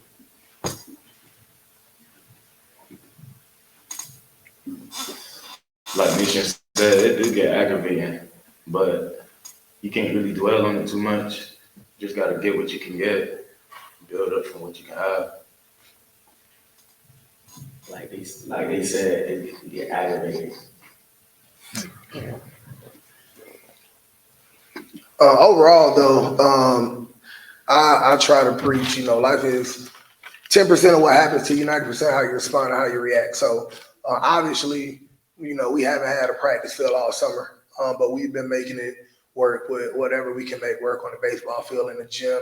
If we got to travel to another facility, then we just make it happen. But we can't worry about the field. When it gets done, it gets done, and we'll take full advantage of the field once it gets done. But right now, we just got to worry about what we can and just make the best out of the bad situation. And for you, Coach, we had a little interview a couple of weeks ago. From spring to summer to now, how's your team improved? One of the biggest things I think that they've done is understand what we're trying to do. We're not going to be one of those type of offenses that's going to spike you for a 60-yard touchdown down the field. We're going to grind you. We're going to run the ball a lot with the quarterback, with the running back, with the wing backs, with the receivers. We're going to run the ball a lot. And so I think that as a program, they're starting to understand that, hey, all this dinking dunking that I want to cry about wide receivers and running routes, I better learn how to tote the pill a little bit better if I want to be on the field. And so I think our offensive coordinator has done a good job of getting those guys who are usually guys that want the ball in space and teaching them how to be the guys that they need to be in order to help our program be better. Coach, everything is relative, and so there's success. But obviously, last year was not the season that you wanted to have. Down the stretch, obviously, with injuries coming into play to kind of derail things those last 2 games. What have you done as a program to ensure that when that attrition starts to happen on the back end of the season, because you've got so many tough, regional games, that you can make it to that finish line without a team that's not really at its optimal to be successful? This season, we've worked a lot of guys that's on the field and given them a lot of reps. So obviously that 10-game stretch with basically 13 weeks, including your scrimmage game, it gets kind of long for the kids. I mean, just not long for the kids, long for the coaches too. And so I think this season we've done a pretty good job of making sure that if something were to happen, we have a guy who at least knows how to play the position that we need to go down. So offensive line, we got enough guys in rotation to get some reps in to make sure that if somebody goes down, we'll be ready to play quarterback, running back, wing back, receivers, linemen, linebackers, DBs. We've rotated a lot of guys in to say they've been on the field. And also, man, we had a pretty tough summer going to Camden, going to Burke County, playing against some real good competition, Effingham, Bryan County. And so we've got a lot of good programs over the summer and get a lot of guys a lot of reps. And so I think that these guys that might not be starters or might not be second string guys, I think when they do come into the game, I don't think they'll be as shell shocked as a lot of guys would be who wouldn't have as many varsity reps under their belt. Last question for me. 0 for 3 last season versus the private schools. What's the formula? What's the formula going to be to narrow the gap and to get over the hump against some of those guys? As we know, there's always a war, the war behind the war going on to keep your people in place. So obviously less mistakes. The film said we made key mistakes in some critical times in those games that cost us. And so what we want to make sure that we do this season is be more disciplined throughout the game, making less mistakes to make the plays when we need to make the plays. I think the guys, obviously everybody in the city, these guys want to win those games. And so what we need to do as a program is to make sure that we are more disciplined by the time those games roll around in order to be more successful. Kind of what Coach said, just executing what we have to do and being disciplined. And also what he's been trying all summer, being smarter as players and athletes. Like we don't have the biggest guys or the fastest guys, but being smarter will help on different outcomes. We got some fast guys now. We got some state track runners now. State guys out there. Last question, Coach. First year head coach, got the job way back when. How do you see you growing so far in that job? And was it what you expected? It's just like having kids. Like you can say you're prepared for it, but once that baby comes, it's a whole nother ball game. And so, I've worked my entire career to get to this point. And so obviously, I don't have any self-doubt in my ability to do the job. So obviously there have been some hurdles along the way that you don't prepare for, but once you ask for it to be in this position, all you got to do is roll with the punches and make the best out of the situation. So, so far so good. Any other questions? Y'all be blessed. Thanks, Coach.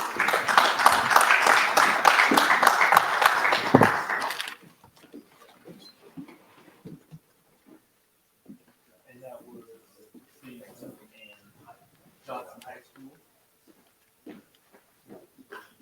All right, next we'll have New Hampstead with Coach Honaker.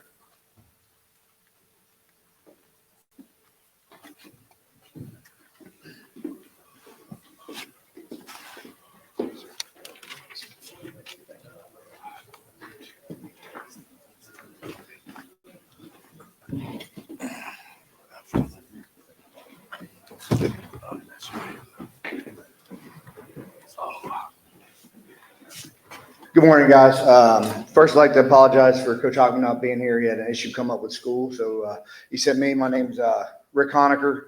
I am the assistant head coach, co-defensive coordinator, and the special teams coordinator at New Hampstead. With me today, we have D lineman Kyron Anderson, outside linebacker Jordan Sonovan, wide receiver Malachi Lunnan, and O-line D lineman Alex Colas. kind of our anchors, kind of the four seniors of our football team. Before I get into the team, just got to thank Ms. Foltz and her entire administration for the great support that she provides the football, not only the football team, but all athletics, all extracurriculars. I want to make sure we thank Coach Milton and his entire staff. This is fantastic to do for the football programs. And last but not least, I got to make sure I thank Bloomingdale Rec and Puller Rec, kind of like some of the other guys that you guys spoken to today. Facilities right now, we're having to change and adapt as many days as you could think of.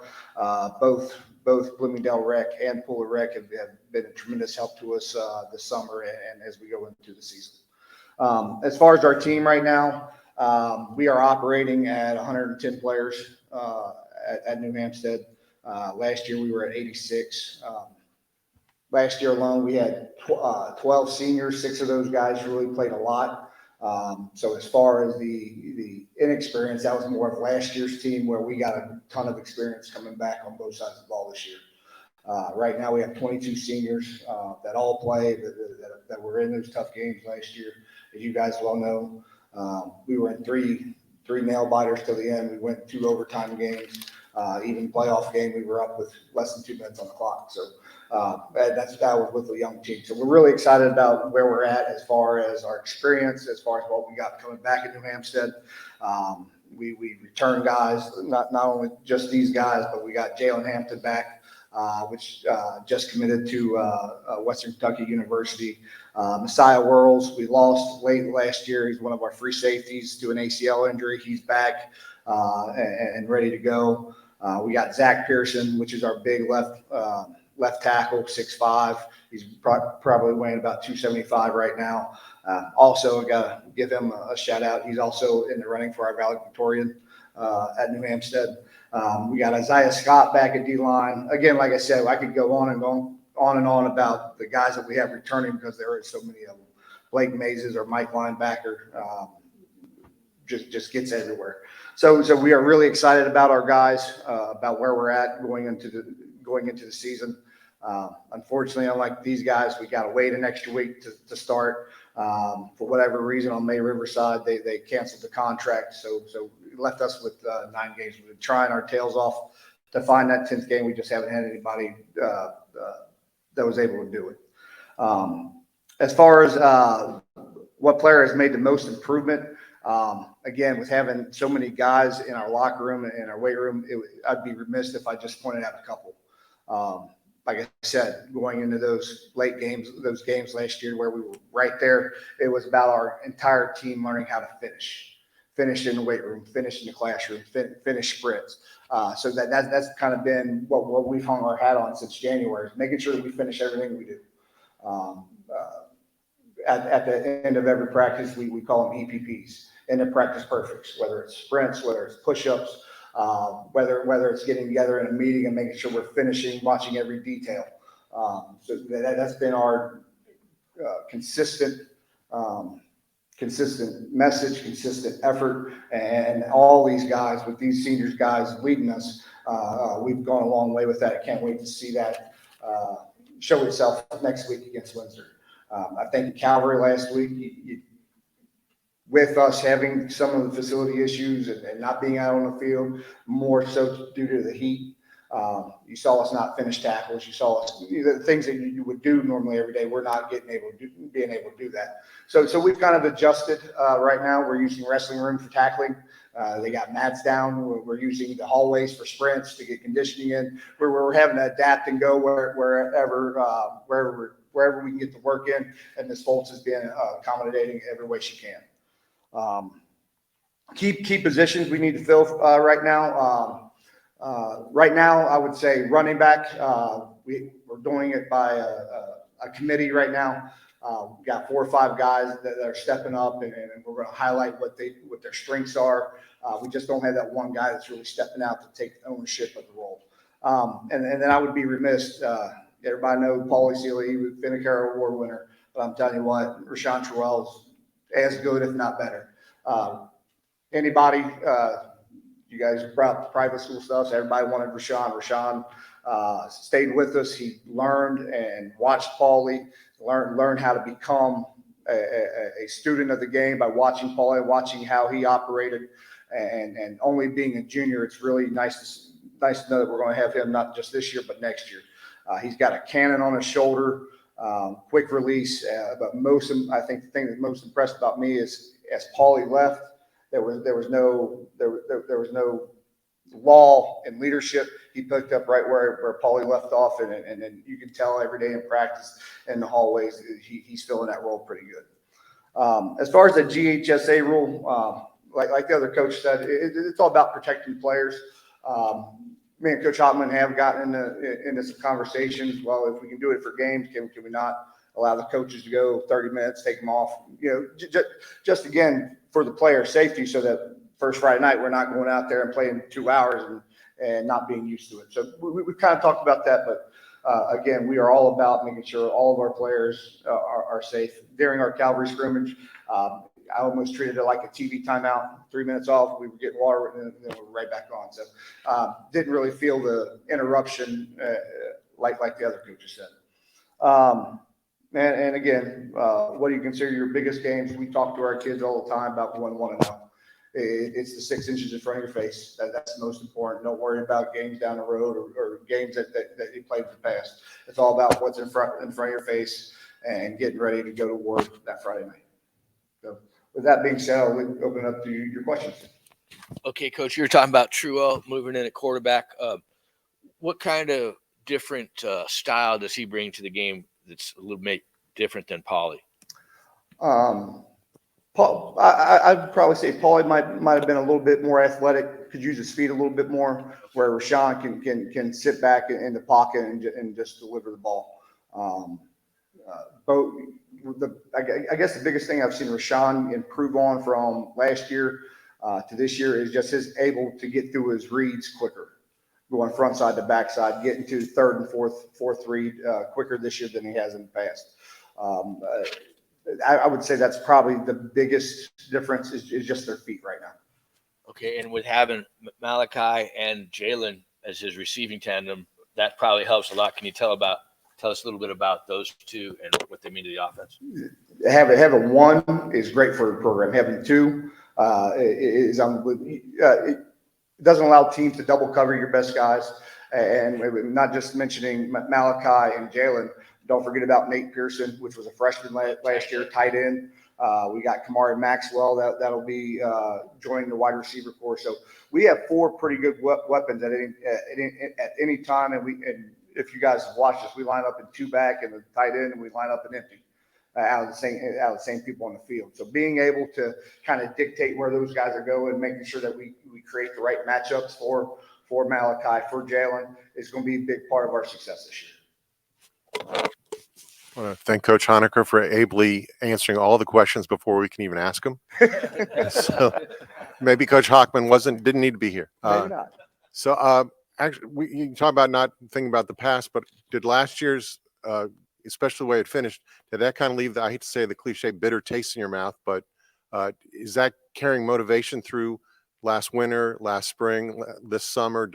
For all the guys, thinking about the way it ended last year, so does that really push you guys as motivation and incentive? Yeah, for me, I couldn't play in the playoff game because I ended with concussion. But yeah, that drives me. Like, I'm trying to be on everybody's head this year. Like, it's a different mentality this year. I mean, yeah, like when you play a lot, almost like 3 region teams that are top 10 in the state, and you only lose by like 1 touchdown or just slight things, it definitely pushes us to practice harder, and like they say, every day at the end of practice in summer and whatnot. And I think that does push us forward. I definitely say that we had a lot of really close games, and like in overtime, and that like took a big toll on us because we couldn't finish in overtime. We couldn't like stop the D, or we couldn't score, and that like took a big toll on us. So we using that as motivation this year, just keep getting better. We gonna finish this year. Yeah, the way games ended last year does make us go harder in practice, go harder in film, watch more. So expect us to finish more, finish better. Guys, you got Coach Hockman looking over your shoulder. Tell us about Coach Hockman. We got new coaches coming in. Guys are loving it. Well, you got a guy that's got a lot of experience, a lot of wins, a lot of playoff experience. Tell us about Coach Hockman, how you guys see that man. I'll speak on that first. I first joined Coach Hockman 4 years ago. I coached in Kentucky prior to coming down here. This is my 23rd coaching year. I've had 2 stints in college, a couple coordinator spots in Kentucky. There's no one better than Kyle Hockman to work for. Might be even with him, but you can't be better than Coach. Allows us coaches to coach, allows us to take ownership of the guys. Brings in really good coaches for our kids. Coach Stone, our offensive line guys, second to none. He's a young guy, 23. In my experience, one of the best in the business. He really gets after it. We added 2 new guys this year in Noah Winstead and William Wallace, kind of helping with our young guys. So the varsity guys can take care of the varsity.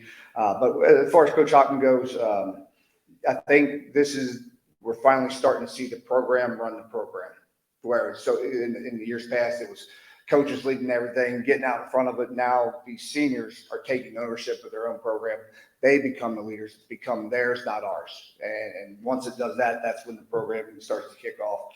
And I think you can see it. And the questions came up before as far as the private stuff. We're starting to keep our kids. The kids are starting. We're giving them a product I'm proud of, and we're really excited about that. Hands down, Kyle Hockman's one of a kind. Can you ask a question again? Tell us what Coach Hockman brings to you guys as players. Is he a players coach, or he's just straightforward, just coaching? Tell us about Coach Hockman. He just everything. Like, he a players coach, he a good mentor. Like, he just everything. He'll be real with you. Like, he'll show you love. Like, that's what I like about him. I like the realness that he gives you. Like, he gonna tell you how it is. Yeah, like Coach Hockman, he'll walk in the meeting room like 7 in the morning and he'll be like, how was so and so like last weekend and whatnot. He'll just be real with you the whole time. And I think as like a coach for the players, he focuses on like telling us to be better men in general. Like, he tries to build that in us. And I think like his biggest thing to us too is availability.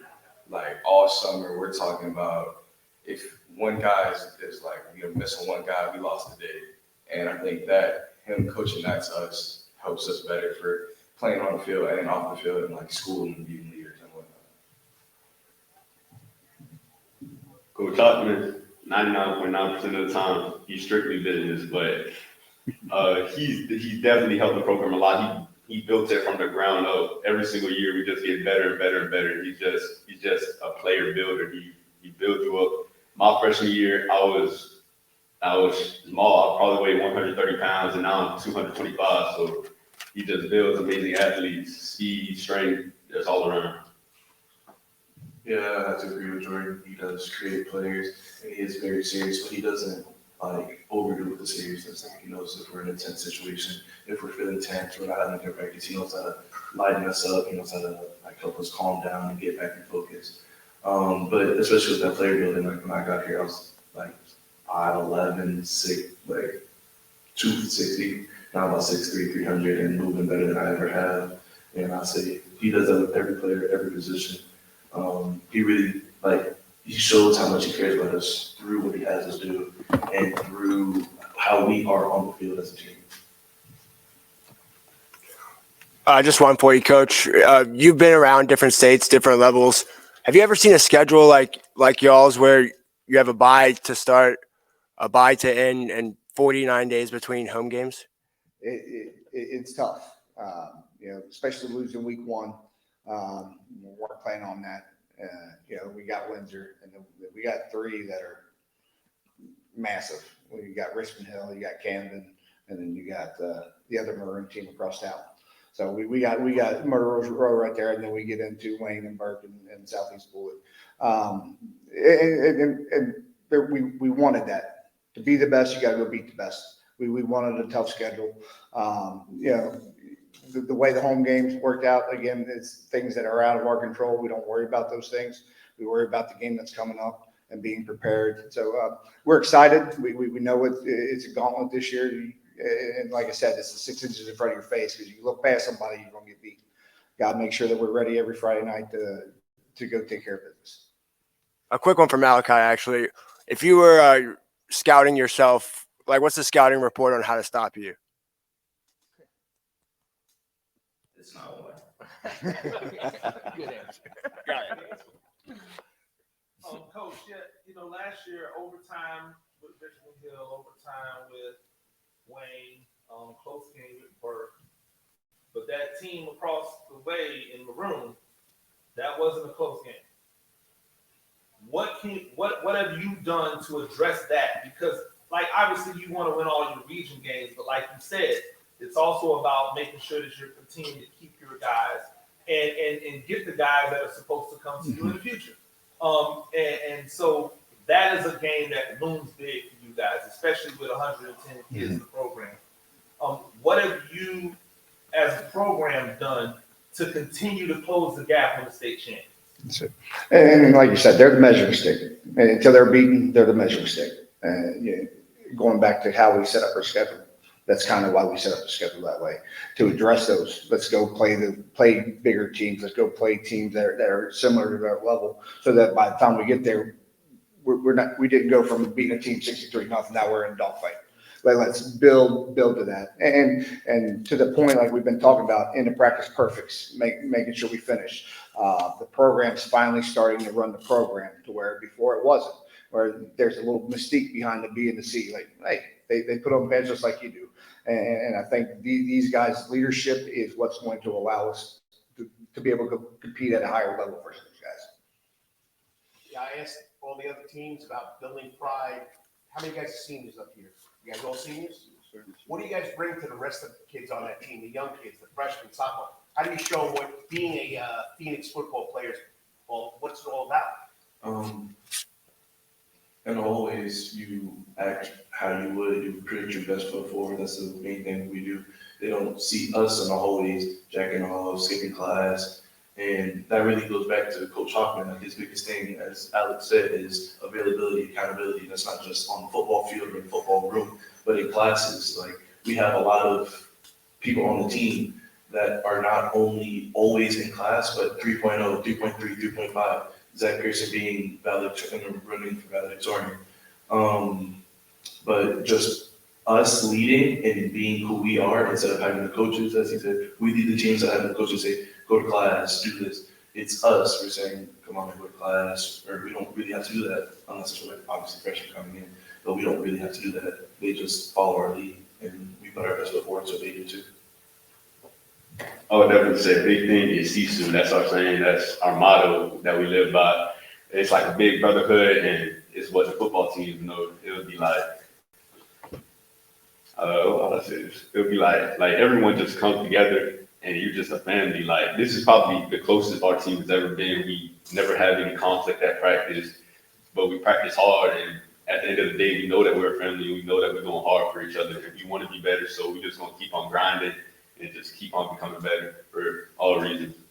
I missed what do you call it? It's Sisu. Sisu. They haven't done research on it. It's from the Phoenix people. Basically, it's living your best life even in the face of adversity. Always being happy, being able to operate. And we talk to the kids about doing that athletically, academically, and within the community. We have different tiers that we talk about, but it's something that we've adopted. It's our motto. It's our alter ego of how we operate every day. How do you spell it? SISU. Like the movie. Yeah, okay. But don't. That's not what we're teaching. But the add-on, like the Jordan and Kyle was saying, like just showing them how to do stuff, like going hard in practice, like finishing the reps, being in class, like sitting in the front, paying attention, getting your work done, turning out and doing something. Cause like you can't just go around just saying, do this, do that, and you're not even doing it. Like I think another big thing about us, like showing the younger kids accountability, like we'll be in a meeting or somebody comes in late, you see pair of hands just go like this, and somebody will say a number, they got like 40 push-ups and whatnot. and or like we'll be in the locker room, we'll be like, hey, or when we come off the field for practice, actually, we'll see, hey, if you see trash, pick it up. It doesn't matter like whose it was, it doesn't matter like who left it. If you see it, pick it up, clean up. Auditor actually says like leave it better than when we came here, and I think that's a big thing that we do for the young guys to show like to be better and be better managed. Anybody else? Of the lineman, Anderson's the one on the left. Yes, sir. Okay. Hey, Coach, could you spell your name? Honaker. Anybody else? Thank you, gentlemen. Appreciate it.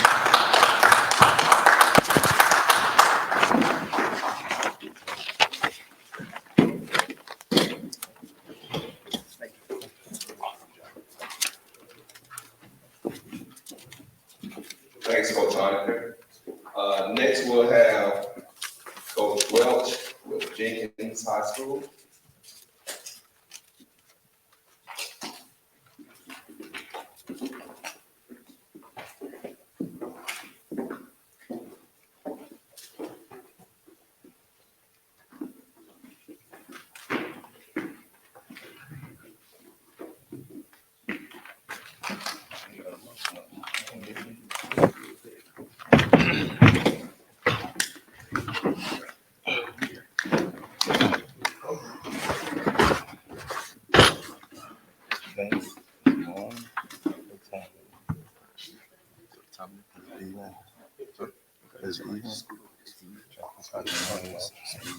All yours, Coach. Good morning. My name is Coach Tony Welch. This is my third year at Jenkins High School. I've been a head coach for the past 17 years. The guys that I have up here are Sylvester Harris, Lorenzo Cohen, Jeremiah James, and Trenton Rose. I'm going to try to follow your script. It says about our inexperienced players, our experienced players. You know, we have 20 seniors, but we have 133 kids in our program right now. It's trust. It's like a management now, but it's a good management because we have the numbers to do our own thing within our own program. One of the things that we're looking forward to is the upcoming season. One of the reasons, and I'm going to jump all the way down to the bottom. What's the most important game of the year?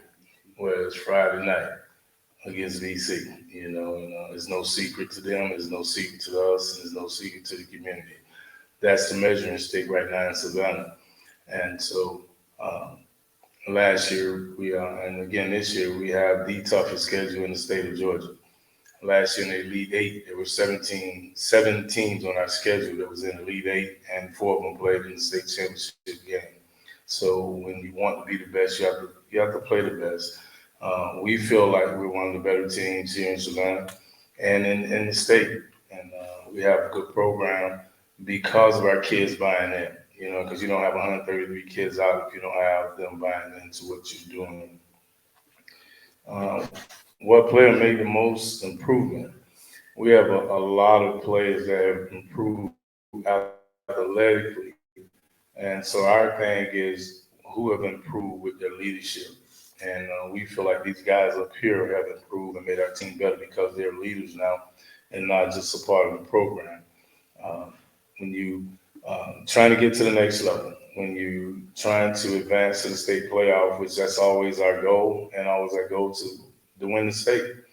I'm speaking for last year, the teams that we played really well, Ware County and Warren Robins, they played in the state championship game, and we was in the game the whole time.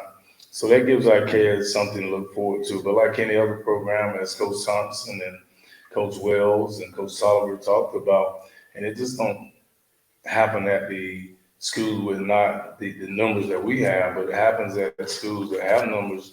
If you don't win early, then they start to disappear, you know. And so we are just fortunate enough that we have kids that step in and replace those kids that decide that they don't want to be a part of our program.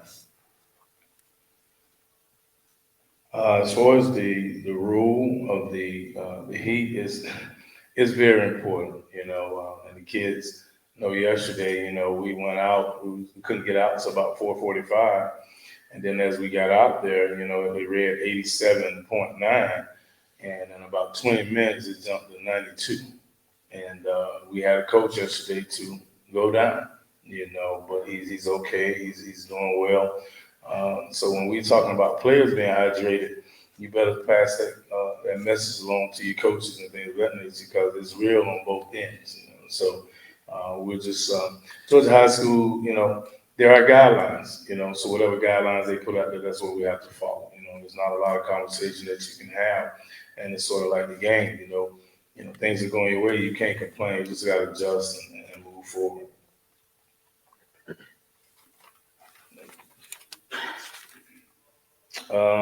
Just trying to, and I'm going to go back because the city of Savannah and our district, they understands that we're in all ways in competition with the private schools. There's no secret, and so not only us, because we have a lot of teams here that's in public schools that have the Calvaries, the Christians, and the Country Days that are in their region. And so we're pulling for those guys that are public school guys that's in this program to win against those guys, because the more we can win against them, the more that our kids will stay home and they won't go because they think the program is good. It's no better. We have good coaches in the public sector.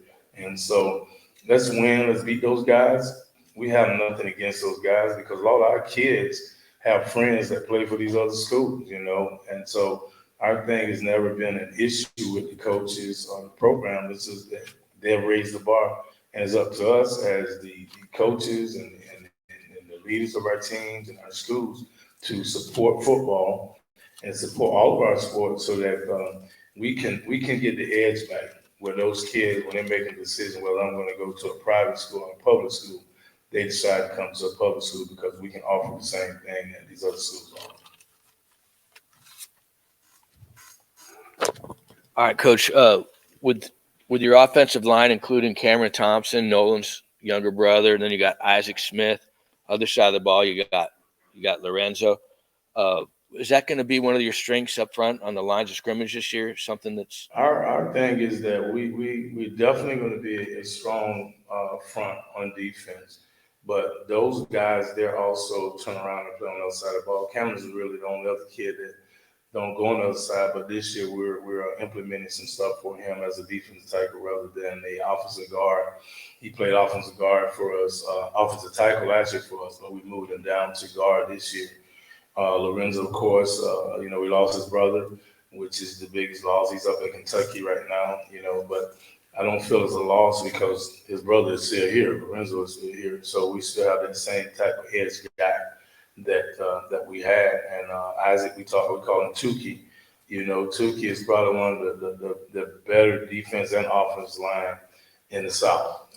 He may fall short of some of those major Power 5 schools because he's 6'1". He's not the 6'3", but they're still looking at him because, he's a dog in the trenches. And, these guys here, some of them love 7-on-7, some of them don't. But they know how I feel about 7-on-7. I don't like it.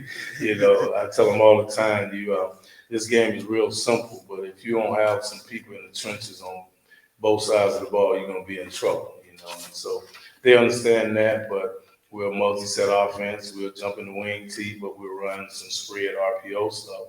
And they like to do those things, but at some point, if you're not able to run the ball, you're in trouble. Is Jeremiah James is up there? And you're a quarterback? Yes, sir. Can you talk about the quarterback play in the city? It's at maybe an all-time high with the number of quality quarterbacks, and you throw in quarterbacks in neighboring counties as well, Liberty County, Effingham County. A lot of good quarterbacks out there. Where are you in your progression towards getting to that point? I feel like this year will be the breakout year for me. I've been looking for all year, all 4 years actually. So I'm really excited for this year.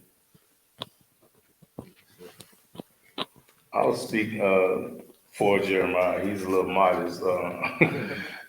This is a kid that is going to probably be one of the only or one of the few athletes that will be able to choose what sport he plays in college, whether it's basketball, football, or baseball. And when he has that type of skill set along with his size, he's very athletic. You know, there's not many people that got to play on their team that say they're going to be offered in 3 sports. What is your height and weight? Right now, I'm listed at 6'2", about 185, 190. Coach, I wonder, looking back now that there's some time removed from it, the final regular season game with Statesboro at Memorial Stadium, Statesboro decided for, or safety reasons or whatever, that they weren't going to come down and play. And I wonder, you weren't going to be thinking about that at the time because you had playoffs to play. But now I wonder how you and your guys feel about that, the fact that they decided not to come down and play you guys at Memorial Stadium. Well, that was a decision that was made by their administrators, their county officials, and those things over some text messages and things that didn't even go to football guys, that went to band students. And so I'll leave it at that. Do you guys have any hesitation about going to Statesboro this year? Absolutely not. Matter of fact, our JV will be traveling down there. Matter of fact, our JV traveled there last year and played them and beat them down there. And we're going down there this year. And, they have a new coach. They got a new AD. They got a lot of new stuff going on down there. Statesboro is a real good community. It's not far from where I grew up, which is Claxton. So I know a lot of people in the neighborhood. And sometimes I think when you're in that leadership role, you have to be safe. We understand that, but sometimes things need to be thought out a little longer than it has been. And then last one, Coach, you guys are hosting BC technically on Friday night. Does it feel that way when you guys play BC at Memorial Stadium, that it's a home game for you guys when it's scheduled that way? Oh yeah, absolutely. We have fans that travel with us wherever we go. This year we have 3 home games, but when we go to Richmond Hill, that's considered, a home game. We go to Bluff and they're right there. So when I tell our guys and our fans that follow us, they don't complain because it's like, it's right there, But BC, we know that's their home stadium. And, but we're ready. Our guys, our scrimmage was cut short because of the weather. But we played well on both sides of the ball the little time that we did have. And they understand that we haven't played very well against them my 2 years here, and then I think the year previous. But when you go back to that 4th year from here, when Jenkins went to the Final Four, they beat them real handily that year. So that's where we're looking at going back. We got the kids, we got athletes, but a lot of time, our thing is we don't get out of the gate early. And that's a big thing. We got to get out of the gate early and maintain. We got to make them play from behind and not us play from behind. Thank you. All right, the players, like I've asked the other teams, Warrior Pride. What are you guys doing to make the younger kids, the freshman, sophomore, buy into that Warrior Pride? Just being proper, showing your pride, just going around the locker room, I go around and clean up and sweep the locker room, no matter who's around. It doesn't need to be seen for you to just be active in your program, no matter what it is. Just preaching to your teammates, pride in the program, or rather it's, just give it 100%, being consistent at practice. All of that is ways to show your pride in the program. Thanking and being appreciative to your coaches and your teammates for showing up and being there every day. That's also in show pride. So anyway, to just show appreciation, that, in my opinion, that's pride. I would say that showing pride, just going full speed, thanking the coaches, showing that you want to be there, giving full speed, and just, I would say that. like us being seniors and leaders, we have to like show them lead by example because if we tell them to do something and we not doing it, they will be like, why he not doing it? So we gotta do what we preach. We can't just tell them to do it or do stuff like that and we not doing it.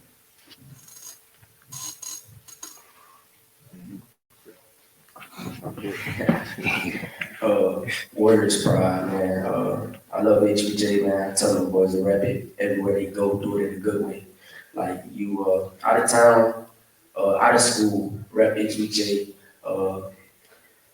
Just Warriors pride, man. I've been loving Jenkins since I was a young kid. So Warriors pride means a lot to me. I tell them that. So on the field, man, I'm repping my school and I'm gonna do it the best way. And that's by leading, that's by doing whatever it takes for us to rep that Warriors pride. Warrior pride, I would say just showing respect to each other, because we don't respect each other. Yeah. You don't respect yourself, and you don't respect each other. So that's all I gotta say. Well, what's it like with having 130 plays at practice? It is a management nightmare. And because you have to understand that we are understaffed. And when we have 4 coaches that's in the building, and then the rest of our coaches, which we have 5 other coaches that are community coaches, certified community coaches. But at any point, if you get a call from one of them that I got to work late, I can't get there, my baby's sick or something like that, then whatever you had planned sort of goes away. And then, you have to start doing stuff differently. And but we've learned to adjust. We try to tell them all the time that that's the same way it's going to be in the game. It's always not going to go your way. So you have to make the adjustments as far as that goes. And these guys understand that we do more than just talk about football, X's and O's and things. They understand that our new, I would say a motto or whatever is something to go by is that every morning we talk about a chance and a choice. And when we talk about a chance and a choice, the chance is that God has woke me up. He's gave me another day at life. And along with that comes a choice. And that means, what decisions are you going to make today? You have to make good decisions. And in this day and time, you got to make great decisions, because when they with us, there's no guarantee that they're going to make it home. And when there's no guarantee to make it home, that means somebody's not making the right decisions, or somebody's not doing the right thing, or they're not informing the right people of what they're doing. So our guys are very locked into the after football project, because a lot of these kids are going to play college ball, but you're going to have a lot of kids that don't make it, that they're a part of the team. They won't play after high school. Those are going to be their best years. And so if we can give them anything that's going to carry them past the football and into a regular life system, then that's what we're trying to do. Coach, of the 133 in the program, how many will be dressing out for varsity game? 65 will be dressing up varsity. Okay. We have 65 dressing, 7 managers, and the rest of them in the stand. I got you. Mr. Miller. And I forgot, Sylvester's a senior, Lorenzo is a senior, Jeremiah is a senior, and Trenton is a junior. Lorenzo, this question's for you. You've gotten a lot of attention. You had a decent junior year, but not to the level of expectations that someone with as many, offers and as much attention as you have garnered would expect. What have you done this offseason to make sure that people see that the product on the field matches what they believe the potential can be at the next level? Been in the weight room. That was probably my biggest attribute upgrade. I've been in the weight room. I've been studying the game. My love for the game is just gotten better and better. I'm communicating a lot more with the people I need to communicate with. I'm become a better leader. So even that kind of goes into just being dependent on a little bit more. So now when I'm working out harder, it's just like that effort has to be even better. Things like that. I've been trying to be really consistent on my mindset towards the game. I've gotten faster, and just those it's really small things that just make a bigger impact for my senior season. Where's Kentucky in your level of choices when you're thinking about college for next year? There are options there. There's still an option. Okay, cool. Jeremiah, coming into your senior year, a lot of expectations. We all know the athlete that you are and the ability that you possess. But again, you want to be able to show that on the field.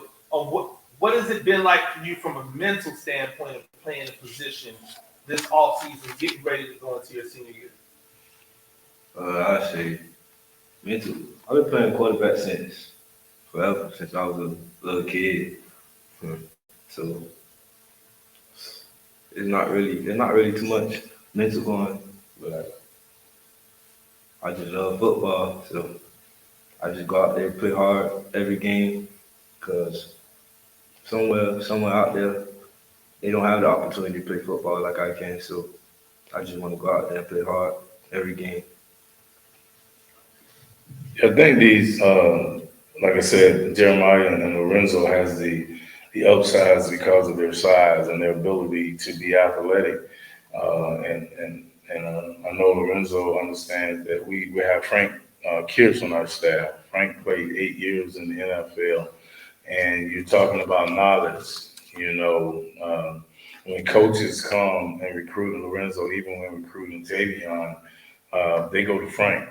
Because he's teaching them at the level that they need to be, when they get there and be able to play on Sundays. And as I was telling a lot of recruits that come in for Jeremiah is that, if that COVID stuff wouldn't have hit, when he missed baseball for about 2 or 3 years, he'll be a draft guy in baseball. And this is what we talk about. I encourage all our kids, not to play just one thing. And they can tell you, I want you to play as much as you can, because our thing is warrior pride. When we win, the school wins. And the only thing is that we're kicking off the season. So everybody's got to follow our lead. So we got to start out strong. We got to be mindful of our opponents. And we just got to be ready day in, day out, and then do it in the classroom, off the field. And once again, it's a chance and a choice. And I keep saying that because it's so real when we're talking about kids is getting into stuff when they're not at school. There's so much idle time. These guys know, and my coaches wives know, they may get a text at 2, 3 in the morning, and they, it's from me, because I'm wondering where they're at, what you're doing. I'm telling them something positive. I'm sending them a video. I'm doing something to say, hey, keep your mind right. Coach, last thing, you've been very vocal about having performed better versus the private schools, specifically BC, because they used to be in region and now still on your schedule. Why have you found it to be important to be vocal about it and not just to, kind of keep it in-house? Because I've been there. I've been on the top. And when you're on the top, everybody's shooting at you. But the only way you can get there is play the best. And I have a good relationship with Coach Brett, And if he's a measuring stick right now, then that's where I want to be. And he understands when we have conversations, because we play him in JV, we play him in our 9th grade program. And right now you're the measuring stick. And everybody know that you all can go get who you want, but we have to play with who we got. And so that makes it even better once we reach that pinnacle of knocking them off, that, hey, we did it with these guys that wanted to be at Jenkins, and just like I was at Savannah High. Those guys play well because they wanted to be at Savannah High. I was in Clax, and they play well because they wanted to be there. It's not the ones that get away, it's the ones that stay. Sorry, Pecan Grove is gone? Pecan Grove is gone. Anybody else? That's it, Coach. All right, thank you. Good job. Yeah.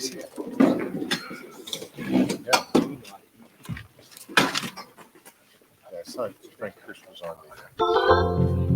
Nice presentation.